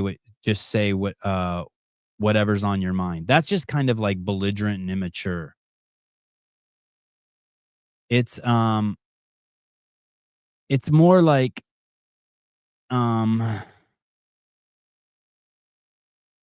the Black Lives Matter thing is just the perfect subject of it. Those people aren't being the people around that movement aren't being honest, because they don't really care. They haven't looked into what that organization stood for relative to the words that are being said. Black Lives Matter. Of course, Black Lives Matter. But if you're doing things to kill black people, but then you wave the flag Black Lives Matter, then there's some sort of disconnect. And so for a long time, and still for a lot of people, they don't want to be, even though they know that, they're not comfortable saying that publicly because they're afraid of what other people would think, even though it's really the most righteous thing to say. And so there's this massive oppression going on, massive. It's fucking wild of black people. It's not only being done by black people, but by by liberals, by liberal ideology. And so the fact that so many people are scared to say that, that's what I mean by be free. Now, you know, to call the gay flag the butt fucking flag. We all know that's what it is. It's the butt fucking flag. We know that that's how they present themselves, whether it's in the Smithsonian or whether it's in the parades of San Francisco or whatever. We know that's what it is, and yet it's not okay to say that. It's somehow offensive. It's fucking like that's not. It's like being free is when you're being gaslit, at least on the I mean, most people aren't. The sad part is there's levels of it, right? There's people who can express it outwardly and publicly because they have enough security in their life to do that. That's where I'm at. And maybe it's superficial security, but I still have enough security to do it. Then there's other people who know it in their head, right? We all know the guy who's the only fucking white man who works in a department of all women or all black people or all, and you're just constantly hearing just the craziest fucking racist, sexist, homophobic shit under the guise of it actually being loving and kind and helpful. And so you're conscious of it, but you have to stay quiet. And then there's the other people who are just fucking like completely fucking ignorant to it. And they wear virtue like putting on clothes. They don't even care about the outcome of how it's affecting other people. So they're complete prisoners because they wear these ideologies like clothes, right? Like they're like, okay, high top pants are in, Black Lives Matter. And they're completely oblivious. Like you heard the conversation I had with the girl, the Mesa girl the other day. So just even though I just laid it all out for her completely logically, 2 + 2 is 4 + 2 is 6. Can't even like what? No, there's no fucking way. And they bolster all of that. What they do is they have feelings around something that they make all their decisions by rather than just logic. Like they don't care. My dad said it to me the other day. I'm like, hey, do you feel bad if you give that fucking guy begging for money on the corner money and then he goes and buys heroin and it kills himself? Do you feel bad for that at all? He's like, no, I don't give him money for him. I give him money for myself. Got it. Got it. And so I hope that kind of answers your question about freedom. It's just, and it's also to realize that the narratives that you're spinning up about shit, at the end of the day, they're all bullshit.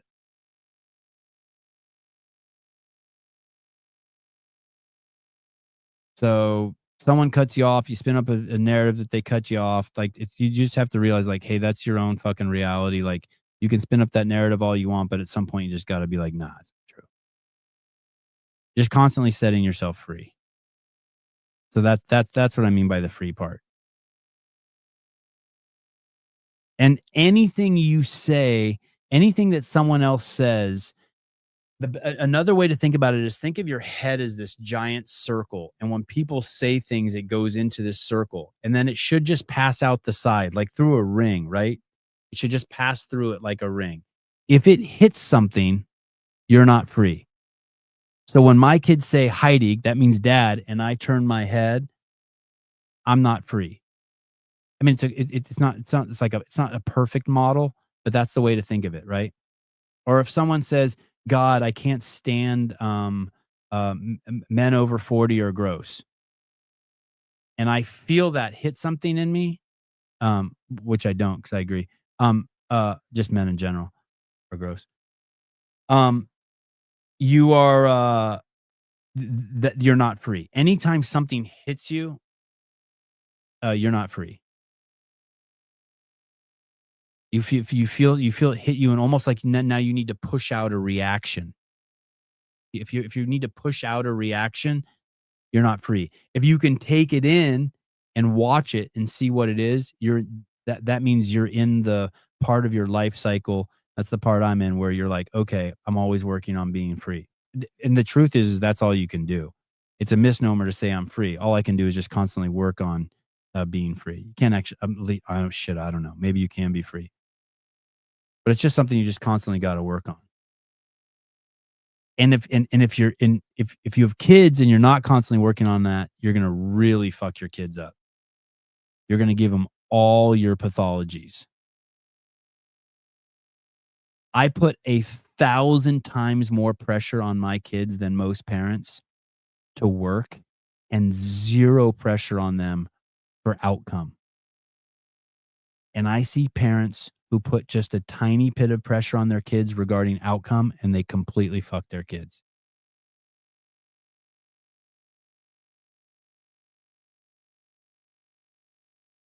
All right. Hope that helps. Rich Froning's the man. Very thankful he let me go film him back in the early days. Always been extremely generous with his time for me. We've had a very fun relationship with a lot of highs and lows. It's I don't use this term very often, but it was a blessing to have him. A blessing to have him in my life. Were you always like that, or was it a practice to let the shit go to create this freedom? No, yeah, totally. Never. I was a complete fucking reactionary douchebag. I was like, now I react for fun, and 99% of the time I react, I'm doing it for fun. It's almost like it's the paradox is I'm 100% not fake, and then it's all fake too, because I'm conscious of it. But no, I was not always like that. Not even close. Not even close. I don't know if you can. I don't know if anyone can be like that without work. That's a good question. All right. Love you guys. I will see you tonight. Please show up for the Jack Della Maddalena show. It's going to be absolutely a blast. I don't ask you guys to watch a lot of podcasts. It's going to be late. It's 8:30 p.m. Pacific Standard Time. He's in Australia. But this one's really going to be fun, especially if his connection's good. And my last couple interviews with him didn't go so well. He's not a big talker. So I'm going to be working tonight. All right. Love you guys. Bye-bye.